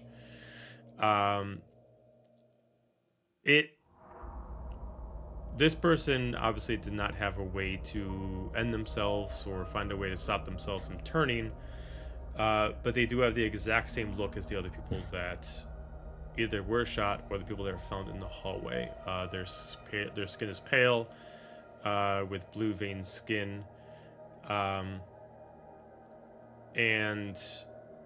yeah, it definitely looks like someone did bite them, though. They did not start the infection. With your investigation on the room, they do have a larger desk than everyone else. There is a couple notes on there, specifically a notebook. They don't really have anything for clothing, but in the notebook it does describe that they were going with the group, but not to actually go anywhere. They were going to go stay a night to go to a bar with the colleagues, and they were going to return back with the tram. They were just planning to go there for like a team building exercise. You know, if they want to leave, they'll join them to have a drink, and then they would return back with the train. You do notice that there is a slight page that's hidden in there, as it looks like it's maybe they were afraid they were being watched. The page notes, I think they know what the plan is. If Oliver is able to get through with this and they don't figure it out, we'll be able to get this to the authorities. And if they're able to figure it out, we're good as dead. We just got to make sure that the item is contained and make sure that Oliver is not spotted. The problem is that he's way too skittish. All we need is for him to just trip, and that thing will, and he might drop it. So we decided to spend good money to make sure they got up into the Red Room suite. Just told him to stay up there and just hunker down until we make an arrival. Okay. Interesting. I come out of the room. Does the entire team know that note, or just me? Just me, right? You would just have to let us know. You could let them know, but yeah, I mean that you would have read it to yourself. Yep. All right. So I come out and I say, "All right, guys. It looks like this guy looks the same like he did. Looks the same as the other guys did. So we're dealing with the same thing, but he is not the person. Or from my understanding, he is not the person that started the infection that these guys are going through. He has a bite on his neck, so it looks like something else is out there that is continuing the infection. I did find a note in the notebook." Long story short, there's a guy named Oliver and a Red Room. And so I'm assuming that Oliver is still on this train. It did say that he's skittish and might be holding something. So we're looking for something that Oliver is holding in a Red Room suite. Did you take the notebook for evidence? Okay. We'll take the notebook for evidence. Yes. Put it in a bag or whatever we got with us to. Nice. Gotta collect all the evidence we're finding. Well, The this pop up is and say 1 out of 35 on the screen. You got 1 out of 35 right? notes. It was like the last. It's like when you in a video game when you take Yeah. a picture of something and then you go back and see the evidence that you collected. Yeah. The last thing you find on him is a key card to the kitchen prep cart. Oh, that's fancy. Who's hungry? So it says that we're looking for the which cart? The red cart somewhere. Red room suite is what we're looking for. So knowing that, thinking back to when we went around the train on the outside, was there any indicator of which cart that would be, or do they all look identical from the outside? The carts on the outside look identical, but by every door there is a map that kind of shows where places are. To indicate to you, because you would see a map much like, what I started off with. The red room suite is above the blue room suite. Okay. But it doesn't show how you get there. It just shows that its position is directly above it. It doesn't show like where the stairwell is or anything like that. To explain, I know that there looks like there's a space here. There is a cart there, but it is electrical in nature, so it is completely not useful for the map in its That makes sense. Got it. Totally makes sense. So we got a key card to the. Are we aware of the layout of the train as a whole? I'll say that you guys can like rip off one of the things off the wall and you guys can keep a map on you. So you do know that the key card that you were given leads you into the kitchen, which would be consistently going to the right. All right, so it looks like we're headed towards that direction. He just points towards where the kitchen is.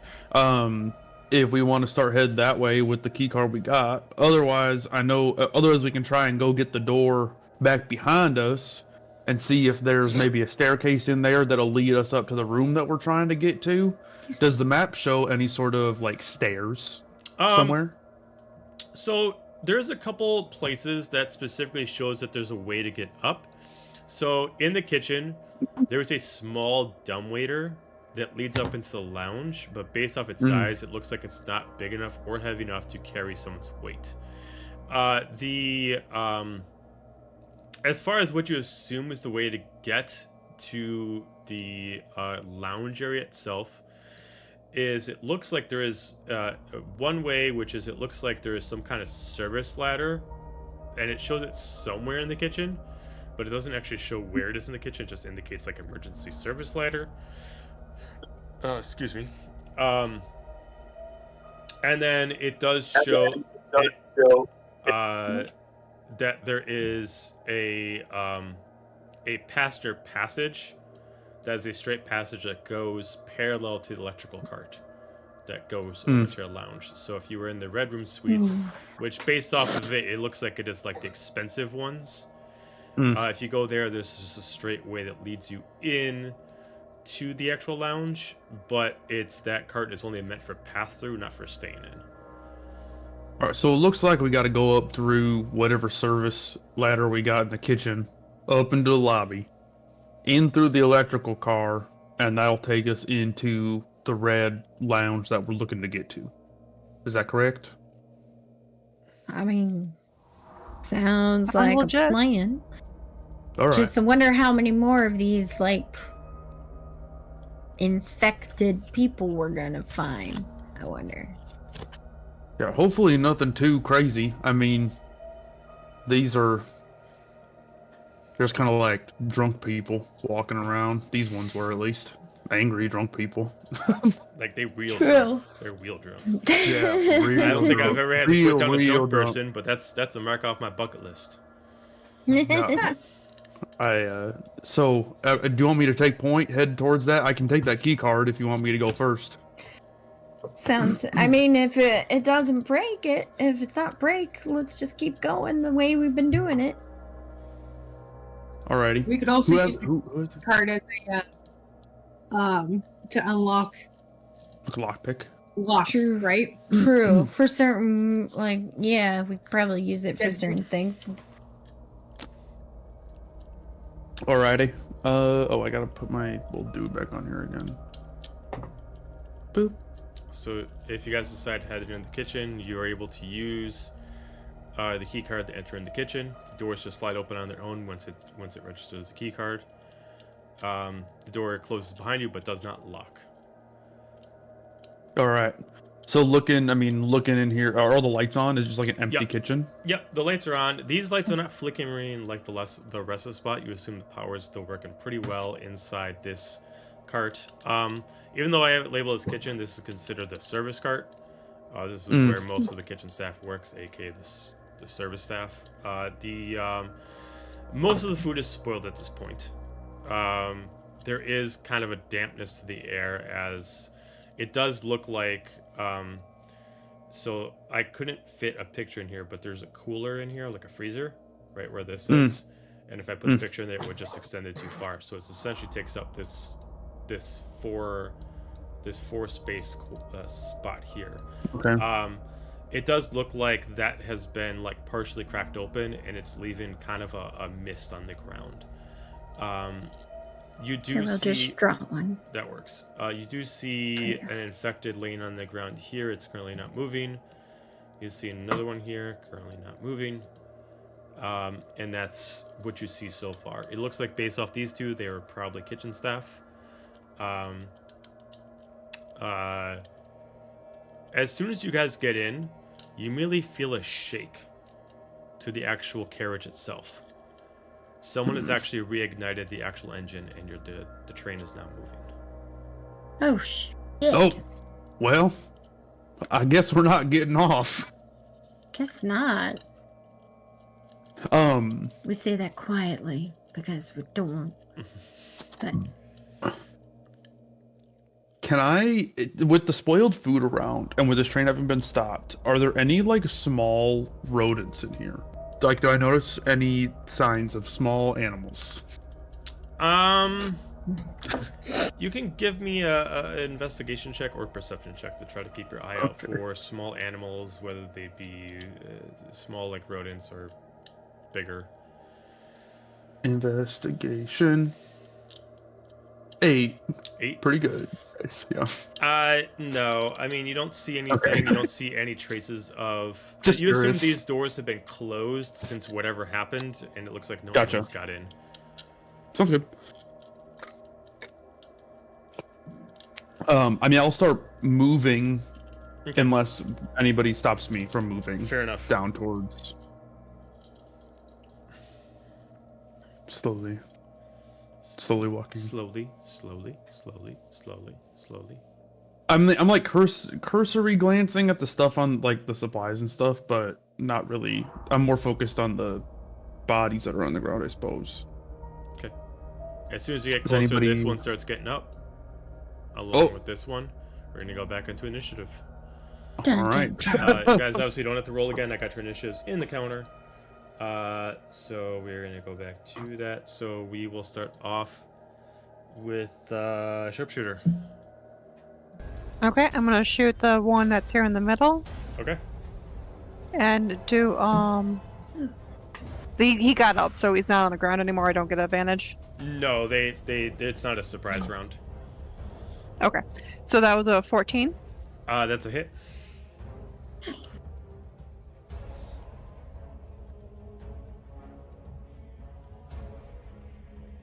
5 damage. Okay. And then I'm going to shoot him again.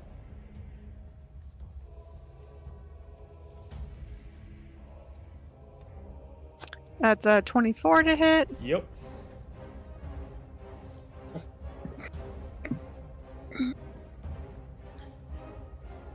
With 7 damage. 7 damage. Okay. Still up.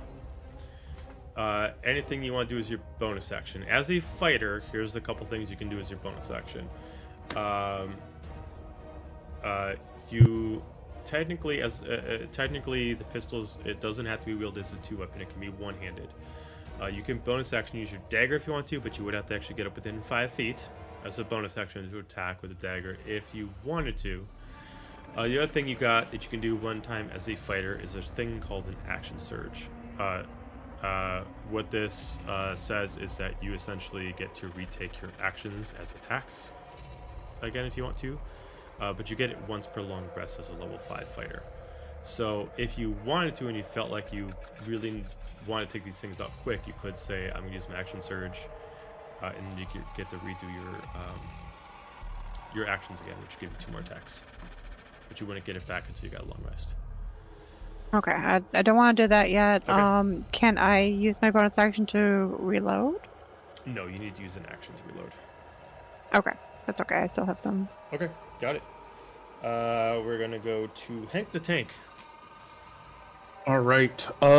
Hank is going to run up to this dude, and he's gonna try and knock him over. He's gonna try and make him prone. Okay. Athletics check. Athletics. He did get a natural 20, so if you get a natural 20, it would be the only way to push him down. Well, no. Okay. I got a 7. All right. So... He holds solid. You push at him, and he kind of like slides back like an inch, but he regains his posture. All right. Well, failing at doing that, I guess I still have an extra attack, right? Can I still make another attack? Or Yeah, no? you can still do extra attack. Okay. Then we're gonna go ahead and swing at him. Okay. I was hoping to get a 22 to hit. 22 is a hit. So I slam into it with my shoulder, and he doesn't fall over, and I'm like, well, all right. And then I take the knife and I go to just kind of like stab him in the gut with it. For 7 points of damage. Okay, he's still up. I stab him, and then I just kind of stand there. Okay. Fair. That's it. We go to the zombie that's holding back. He is going to attack back at you, Hank, and he's going to go with his right arm first. That is a 14 to hit. That hits. Okay. Exactly hits. That is 4 points of bludgeoning damage. 4 points of damage. Offhand, that is a 22 to hit. Hits. And that is 7 points of damage. Oof. Okay, 7 points of damage. That is his turn. We are going to switch over to medic. Yeah, I choose to take a shot from where I'm at. Got it. Good idea.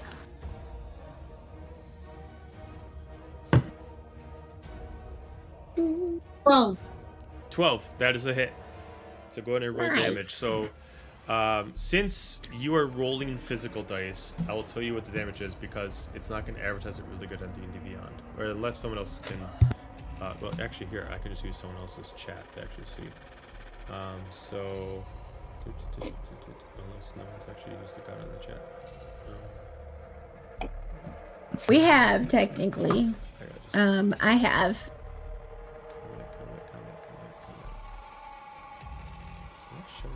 Okay, I'll just both Mine's in there. The Feith, it would have been the pistol.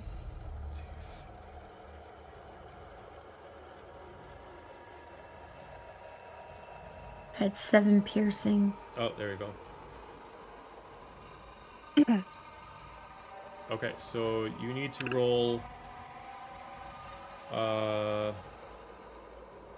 It's 1d8 plus 3. So, what? 9. 9. Okay. Nice. Yeah. Nice. You were able to shoot through the head and kill him.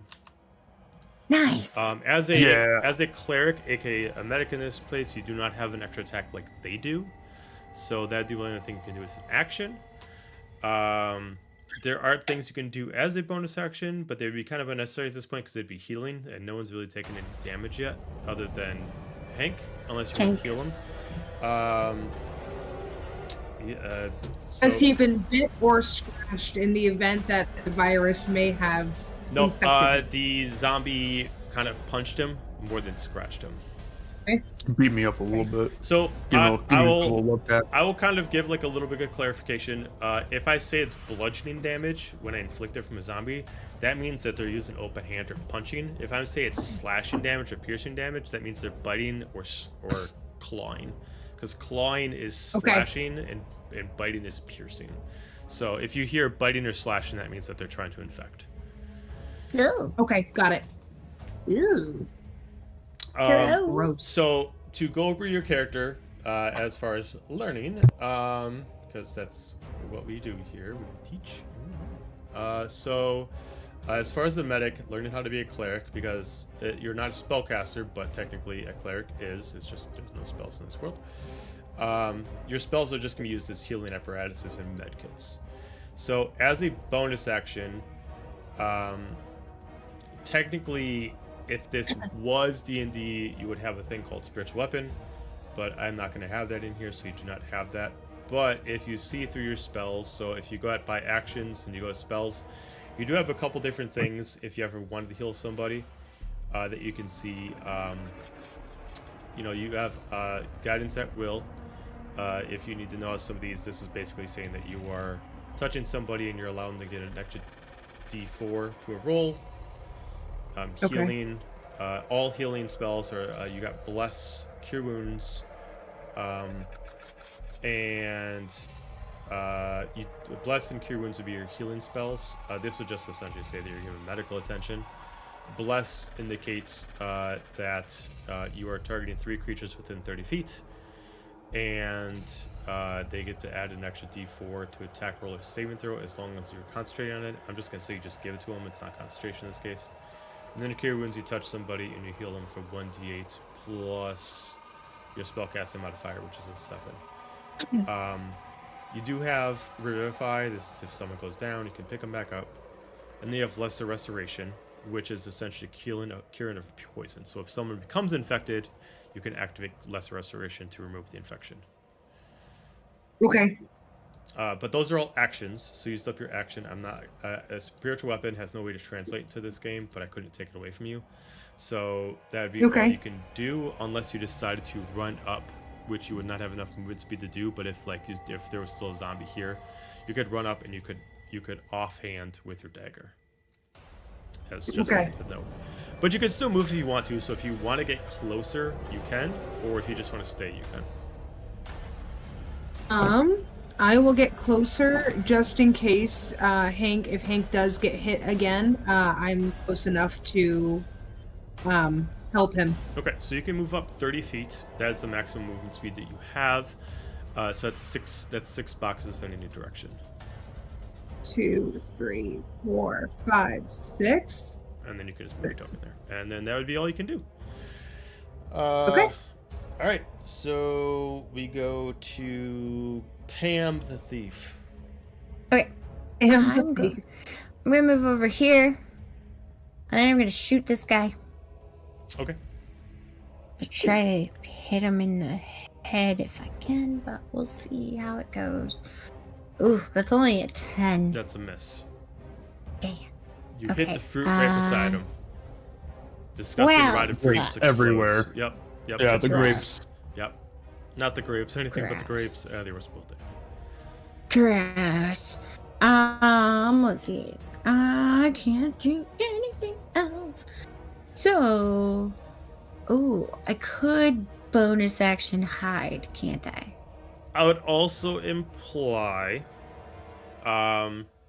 you are a rogue. This zombie has not had a turn yet, so you would have had advantage. Oh shit! On your attack roll against it, because you would have. Well, I'll roll it again, because I totally forgot about that. It's been a while since I played for rogue, but I love rogues. And yeah. Rogues are pretty badass. 13 to hit. 13's a hit. So do damage and apply that sneak attack. Sweet. That would be 16 damage. Okay. Nice. He's still up, but Why that was did an it not amount of roll? damage. Why did it not do that before? Huh. Weird. Anyways. Because don't forget, as a rogue, Sweet. as long as you go before your target as far as initiative, you automatically get advantage against them. So then I'm going to bonus action hide. Okay. Okay, you're gonna hide behind. Got it. All right. So give me a stealth check, please. Stealth check. I should be good at that. You think? 18. Yeah, he does not see where he was Let's shot from. go. Okay, we go to the second zombie. He is going to... I'm going to have him bonus action charge, and he's going to dash as a bonus action. So he's going to go 5, 10, 15, 20, 30, 5, 10, 15, 20. And that's exactly what he needs to run up on the medic. And then he's going to attack the medic with his main hand. That's a natural 20. Oh. Oh no.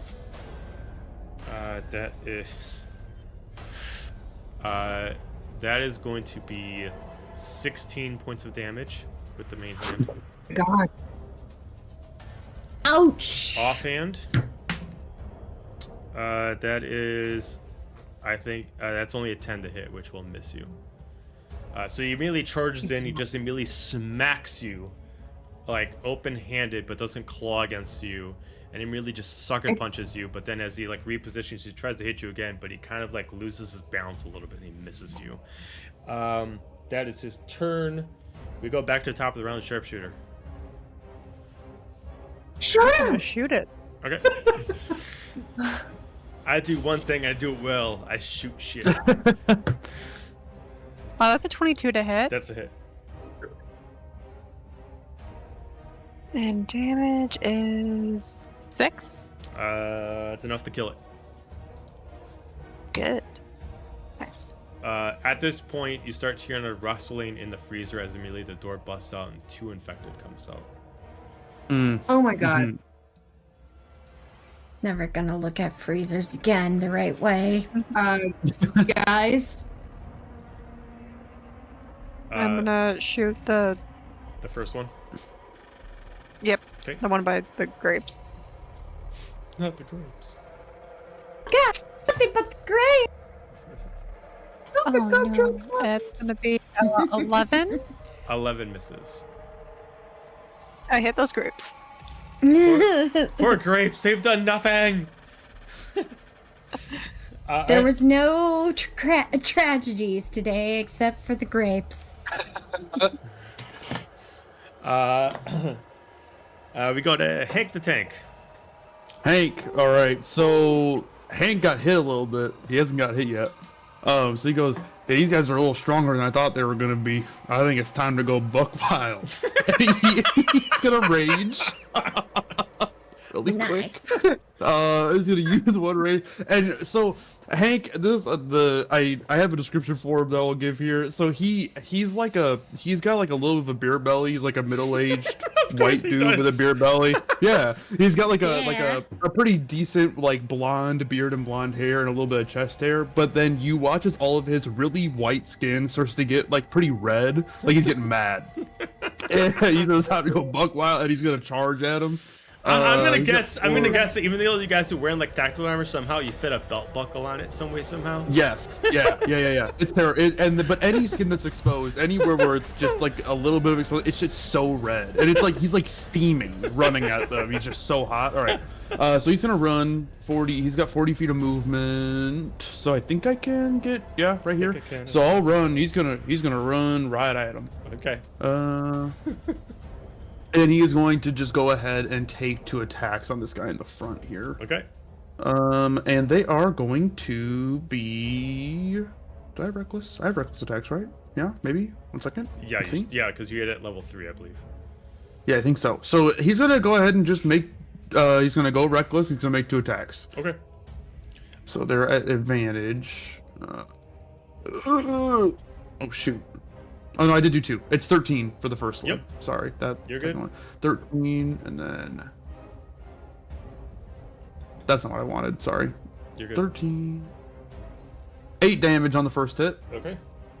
I'll also imply, then- because I gave you the totem bear, Yeah. even though it says you're resistant to poison, I'm going to say while you're raging, you can't get infected. Okay, gotcha. Perfect. That definitely helps. All right, I'm gonna go ahead and then I'm gonna roll for my second one, which is a 14 to hit, Yes. and that will be another 7 damage. Okay. So it's 8, 7. Oh, you know what? I think they get, when I'm raging, they get +2 on those. So it'd have been 10 and 9. So it'd have been 19 damage total. Okay, gotcha. He is incredibly fucked up, but he's still standing. So I'm gonna run up like angry, and I'm gonna like kind of take the knife and slice down just across the center of his chest, and then slice up and not kill him, but take some pretty big chunks out at least. And then he's like seething, standing there, but he's also like really open. Okay. It's like if they want to hit him, they're gonna be able to hit him pretty easy. But he took some big hits at him, Sure. big swings. That's Alright. it. We go to zombie you were just attacking. He is going to attack back at you. For sure, he's got advantage. Oh, that's right. He does have. Thank you for reminding me. That's a miss. He went with advantage. Offhand. That is a 22 to hit. So that does is hit. only 4 points of damage. So you only take 2. 4. Oh, taking 2 points of damage. Yeah, because Gotcha. you are resistant. Yes. That is his turn. We will go to medic. I shoot.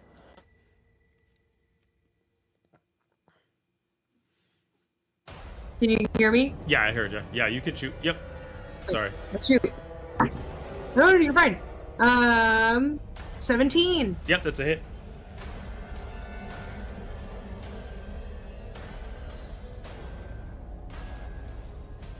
And then I do the D8. Yep, 1d8. I think I said 1d8 plus 3 for you. Yep. Or no, I'm sorry, because I was using someone else's stats, so it's 1d8 plus 2 for you. Right, 9. 9. Okay, he is dead. The first one that's Sweet. ordered by Hank is dead. Buddy! And that would be what you can do unless you want to move up a little bit. Thank you. After what happened to the last guy, I choose to stay. Fair enough. We're going to go over to Thief. This would be great to have a shotgun right now, but anywho, And once again, these guys just got an initiative, so you still technically the advantage due to initiative order. sweet. Oh. I will For me, because I'm a you're rogue. Now, I will say for you though, because of the placement of the cooler and where Hank is, you'll have to reposition yourself. Otherwise, they do have cover due to Okay. Hank. And, Yeah, Hank's a big guy. yeah. So, yeah. I mean, if you just move around the corner, like the other side of like a table or something like that, you'll have more line of sight. Like yeah, right like here? there, that would be fine. Okay. The tables aren't so high that I'll like move they're right gonna here. protect it. And I will shoot him. Shoot him so good. Sneak attack is so powerful. Yes, Shoot it is. him 16 to 16. hit. 16's a hit. Then he gets a 16 worth of damage. Okay, he's still up. Hmm. He's swaying. Let's see how far is he? Technically. Oh, but it would be with disadvantage. Or would it be if I did a dagger technically? What's the range of the dagger? It's 20, but 60 if it's out of range. So you can throw as far as 60 feet, but after 20 feet, it's disadvantage. But you have still But- advantage, so you'd be rolling So even. it would be regular. Yeah, it'd be just right? be regular. Yeah. You'd Okay, be I'm throwing just the dagger gonna regularly. do that. Okay. We're gonna see what it does. Oh no, I think I broke D&D Beyond. There we go. Oh, no. It was because my dice was cocked and it was like slowly trying to move to try to like make a number. That was a 15 to hit. That's a hit. 19 damage. Yeah, he's dead. Yeah. Fuck yeah. Combat is done for this area. Well, shit. Should we check to make sure there's nothing left in that freezer? Hank goes over to the freezer and sticks the top half of his body into it, and you watch steam pour out as he cools off a little bit. Yeah. You do see that this is kind of more or less a meat locker with a few other things. You can definitely tell these are the only bodies that were in there, and the only other thing you see in there is it looks like they were storing something inside. Maybe they were hiding out in there. You're able to procure a shotgun. Yeah. Hey, I found this, and I found it, and I just take it and I kind of toss it out onto this table. Onto this table. Sharpshooter, you want a shotgun? I mean, sure. I'm just I'm not gonna say thinking. no to that. Right, I think he probably would be able to get a better range off of I'll add it it. to your inventory. Yeah. And since we're And then I also want to reload. Yeah, Right now, reload so you know. time. Since we're in the kitchen, can I just look to see if they got any like nice knives? Yeah, there's plenty of nice knives on there. I even took this into account. If you want to collect proper dagger-style knives, you can procure 6. So I can get 6 daggers in here. Yep. I think I'll find one, and this is the knife that I have in my kitchen. It's a Paris Hilton knife. It's the funniest thing ever. It's pink. It's got a pink handle, and it's gold of the metal. It's the goofiest. Look at that. I got it as a white elephant for Christmas. That's the knife that I grabbed. I grabbed that. That's why I have. Yeah, it's like this pink and gold knife, and I see it, and I'm like, I think I gotta take that one. I'll think of a name for it later, and I put it into my back pocket. Okay. I have that, and I do this.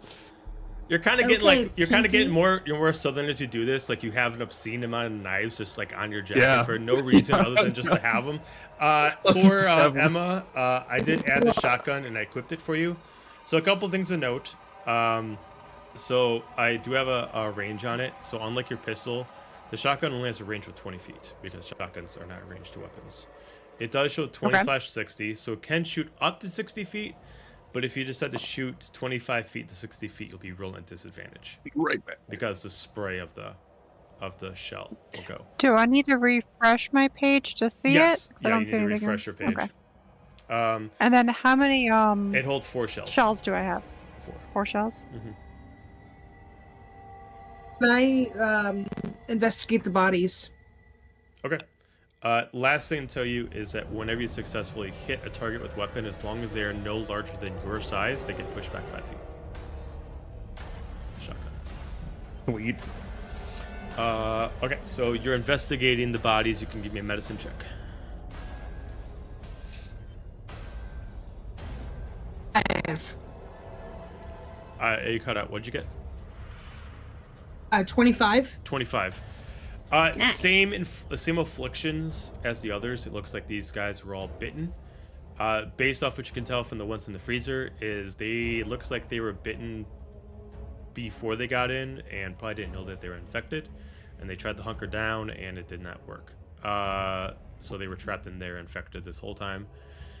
Each one of these are kitchen crew members. It looks like the first one you guys killed was the chef. The rest of them were line cooks. Because of this, they are not staff, or at least not corporate staff. They just work on the train themselves. But you do notice that at least as their chef codes, so they do have the same logo as the employees do, as far as on their cards. So maybe they just maybe this is actually one of the trains that's actually for the actual site. Outside of that, you do notice that compared to the other ones, most likely these guys were contained in here, as it looks like none of them took any bullet wounds or any excess damage, except from what the infection did to them. As you investigate further, you do notice that the second one that started the battle, so the one that was over here originally, he's the only one without a bite mark. It looks like he was affected a different way. He specifically has what looks like almost kind of like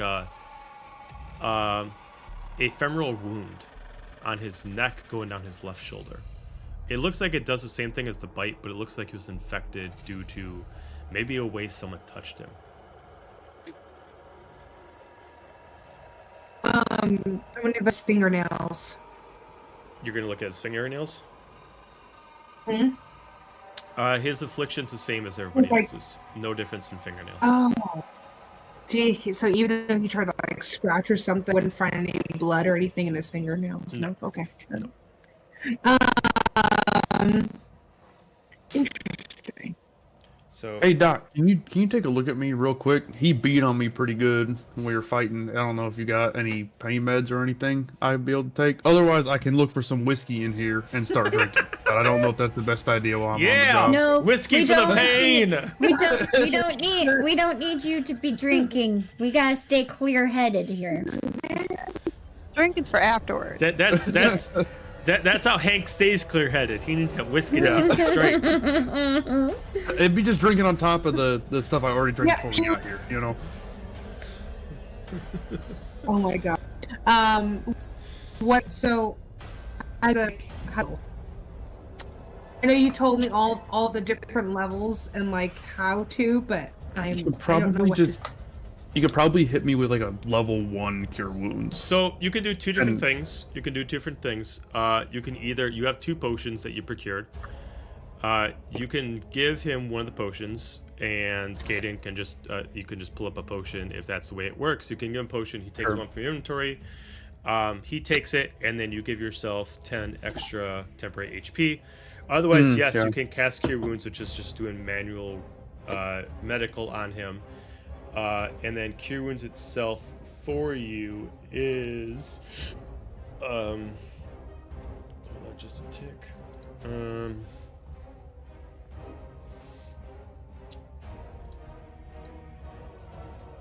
Cure Wounds for you would be 1d8 plus 7. And then you would also get 10 temporary hit points for doing it. So either you give him a potion or you heal him with Cure Wounds. I'm gonna do heal wounds. The potion if anyone gets bit or scratched. It's like a good idea. I think she's gonna use cure wounds. Here we go. All right, so yeah, we'll roll 1d8 and then add 7 to it, and that's what it heals for. And then you, and then I'll tell you how to do temporary HP. 14. Oh, nice. All right, so the way temporary HP works, can you see where you on your app where there's current and max? It'll show 33 by 33. Yes. Okay, so next to it, there looks like there you should see temp, and it should show 2 dashes underneath it. Do you see that? Dash C temp and 0. Okay, so Temp at and then 0, the box in it. at 0, you should be able to click on that and make it 10. So what temporary HP does, and I don't know if I told this to you, Danny, what temporary HP does, it doesn't actually heal you. What it does is it just gives you kind of like a separate column of HP. So when you get attacked, the damage comes out of that before it hits your actual maximum HP. So you have, so in your case, Medic, you have 33 hit points, 10 HP. No matter how much damage I inflict on you, it's going to pull away from your temp HP before it pulls away from your max HP. So if I hit you for 5, you still got 33 plus 5. But it doesn't add to your max HP because that's rewriting your health. It's just having a separate slot. Got it. And I had 16 damage from the last guy, so I'm currently at 16 right now, plus 10 temporary. Yep, correct. Got it. Thanks, Doc. That feels a lot better. We're glad you feel better. I'm hearing your southern accent. So, so it's fun. You'll also see that your bless and your cure wounds, it has 4 slots. So when you use one of them, you got to check mark one of those slots to indicate that you only have 3 slots left, meaning that you can only use bless and or cure wounds 4 times before you run out of spells. Okay. So theoretically, if you wanted to again, and like you are worried about your own damage, you could heal yourself. If you felt inclined that you need some more health, you could use it on yourself. It is a touch spell. Doesn't imply that you can only heal other people. You can heal yourself as well. And then, what did I do for if you healed yourself? Right. I think with the temporary hit points right now, sorry, the 10 points of 10, I'm pretty much at full capacity. I think I'll hold off until the next one. Okay, that works. Cool. All right, sounds good. Rub some dirt in it, Hank. Just kidding. Right. All right, so the train is moving, and it is moving considerably fast. Most of you can tell that even for a train, you are probably going about 100 miles per hour. Whoa. Yeah, that's a little fast. It's a bullet train. Jesus. Based off what you guys can tell, no one was alive to operate it. And it was definitely, even though it was steaming, the engine would have been cold at the time you guys would have got on it. So there must be someone else on the train that would have started it back up. Can I look? I know that you said that it looked, based off of the maps, it looked like there was some sort of like service ladder or something that went up to the next cart, you can give right? me an investigation check to try to see if you can find it. I'd like to help him with that. Yeah, Okay. do any of y'all see a service ladder? I again forgot my glasses. If anybody can help me look for that, that'd be awesome. So either you guys can both individually do an investigation, or one of you can do it with advantage. I'll give them advantage. Okay, so Emma, you can roll investigation with advantage. Okay.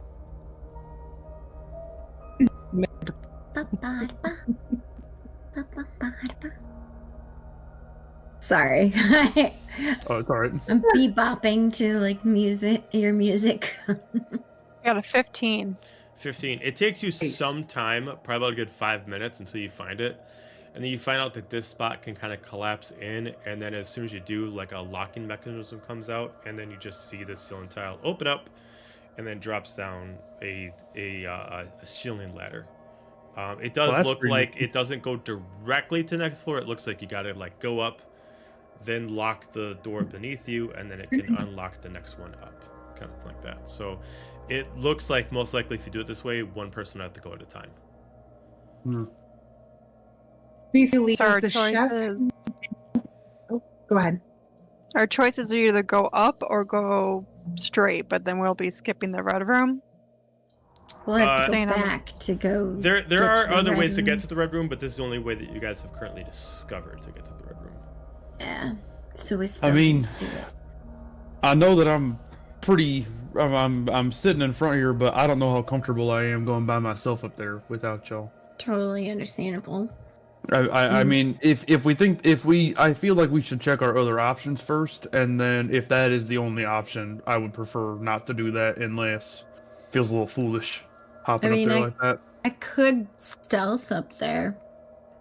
Oh yeah, if you're feeling sneaky, I'm Yeah. a little rotund. I don't know if it'd be a great idea for me to try and sneak up there. I could stealth up there, peek my head in there, see what I see, if I see anything, and then, drop back down and report.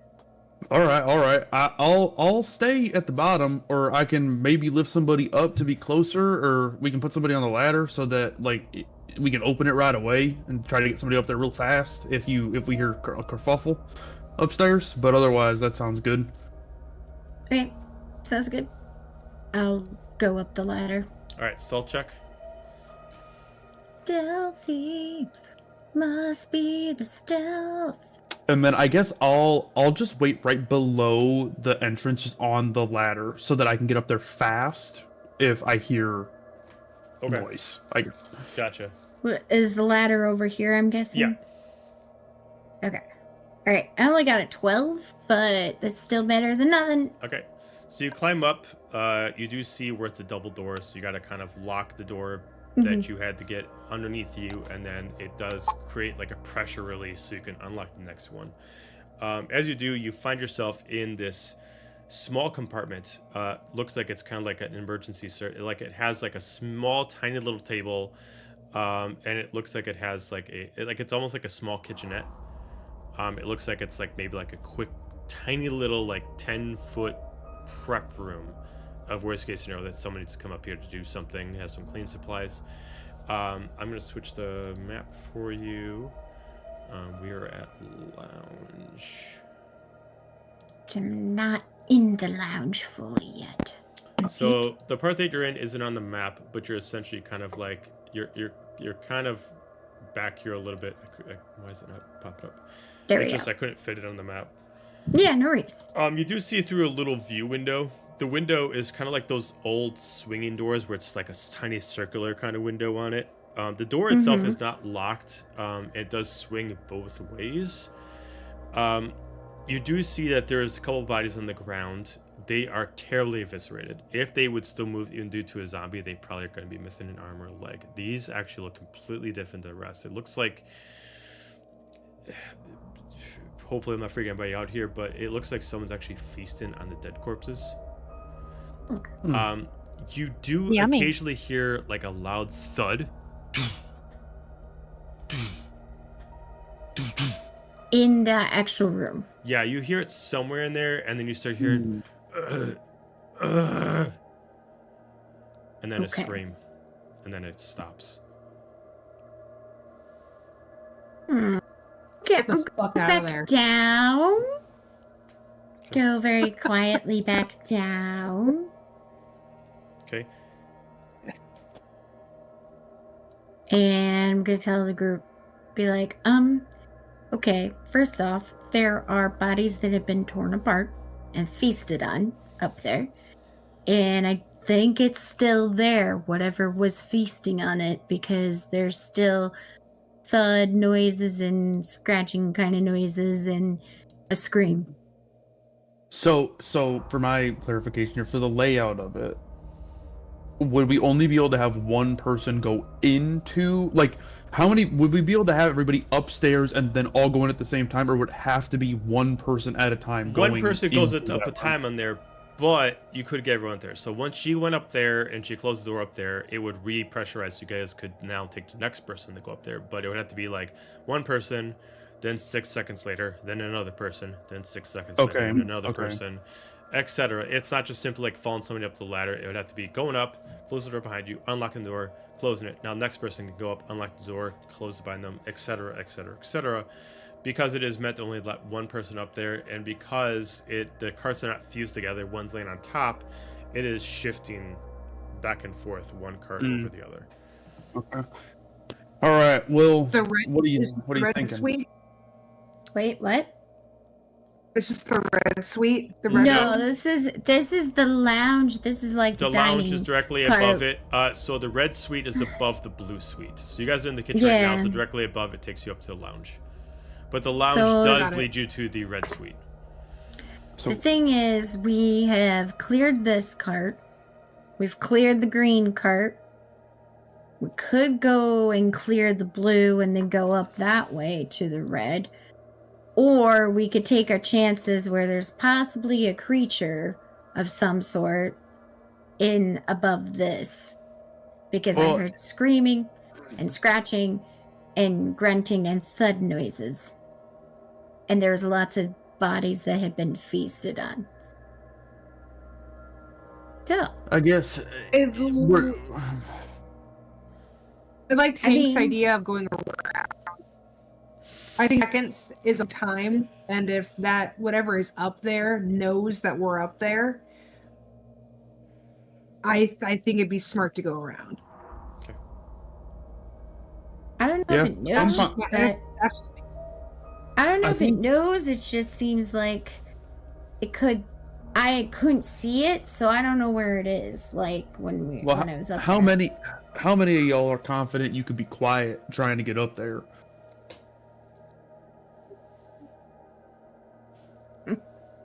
I mean, I could. You've said you're rotund, Hank. So yeah, I would be going up. I'd be going up last. I think if I was going up there, I don't think I'm going up there first or second. I think it'd be a thing unless I get all hot and bothered and get a little angry and go up there first, and then I kind of just like face it, whatever it is, and then maybe I'll be okay. I don't know. Just surround Hank and all the saran wrap you can find in the kitchen. Be like, all right, just slide him up there. He won't make a sound if we cover him in complete saran wrap. Yeah. Bubble Or you can wrap. throw, or you throw me up there and I turn into a punching bag for a little bit while the rest of you get your butts up But there what if- with me. But what if it's like a creature, like this creature that we saw that was causing scratching marks and such? Yeah, I'm just that's just an option. I'm throwing it out there. I'm down. I'm a team player, so whatever you guys are feeling, I'm not here for. I think that we're probably better off trying to go around if we can, though. Yeah. Let's head out then. All right. Yeah, let's head out. Is this door down here? Does this open? Does this go somewhere? Where does this go? It is currently locked, and it does have a sign on it. To rear cart only open under emergencies. If necessary, find captain's keys. Well, I think this does constitute an emergency. But do we have I don't know. keys? I don't know. I don't think we got the keys, do we? I mean, I'm we sorry, can not check these captain. bodies in here. Conductor's keys. Conductor's keys. Conductor's keys. Yep. Do any of the bodies in here look like a conductor, or are they all like people? These all look like kitchen staff. They were. All right. kittens. None of these look like the conductor unless the conductor is moonlighting as a chef. So if we want to head towards that blue cart, we can, or I can try and kick this door down. That's a really, I mean, or you can try and unlock it if you got your lockpick still. Did you guys search all the bodies, or did you guys just do a medicine check? I didn't the search them. bodies. I searched them. Okay. Yeah, I thought she did. Okay. I think I just had you search medical. Why don't you guys search investigation on the bodies? Just see what you can find. Can we all do a group investigation? Yeah, absolutely. Awesome. Oh, I just got a natural 20 for a 19 because I have a -1. There you go. Natural 20 still rides. It does. Got a 6. 15. Okay. All right. So, throughout the group, you're able to figure out a couple other things. One is there is specifically on the head chef's body, it looks like he has a key. It's not for this back room. He specifically has the key. I gotta remember which one it is. He has the galley officer's quarters keys, and there's a note on it for emergencies, if to deliver food to the conductor. Oh. To get to the front of the train. Correct. Well, and it gets us to where that conductor's key is if we can't get this door open. If you guys look at the map, you guys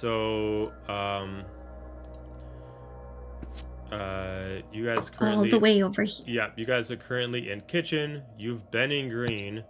This is the galley quarters. Oh. So that could help. Possibly. The other thing you do find added to that is on the prep cook that looks like he has a more of like a bruised laceration that infected him instead of an actual bite or slash mark. He does have a couple pages of notes lifted on him as kind of like a last piece of information. As you look at him, I don't know what's going on this train. Everybody's been acting crazy. I've been told to check up on the people upstairs to make sure that they're okay. The man up there was crazed. I don't know what was going on his arm, but all of a sudden he just swung at me like an elongated arm and it touched me. Now it's been burning. And then you flip over to the side and the words are a little bit incoherent. The hunger's getting crazy. He's starting to look very, very tasty. I don't want to go outside, but I must survive. And that's the last thing.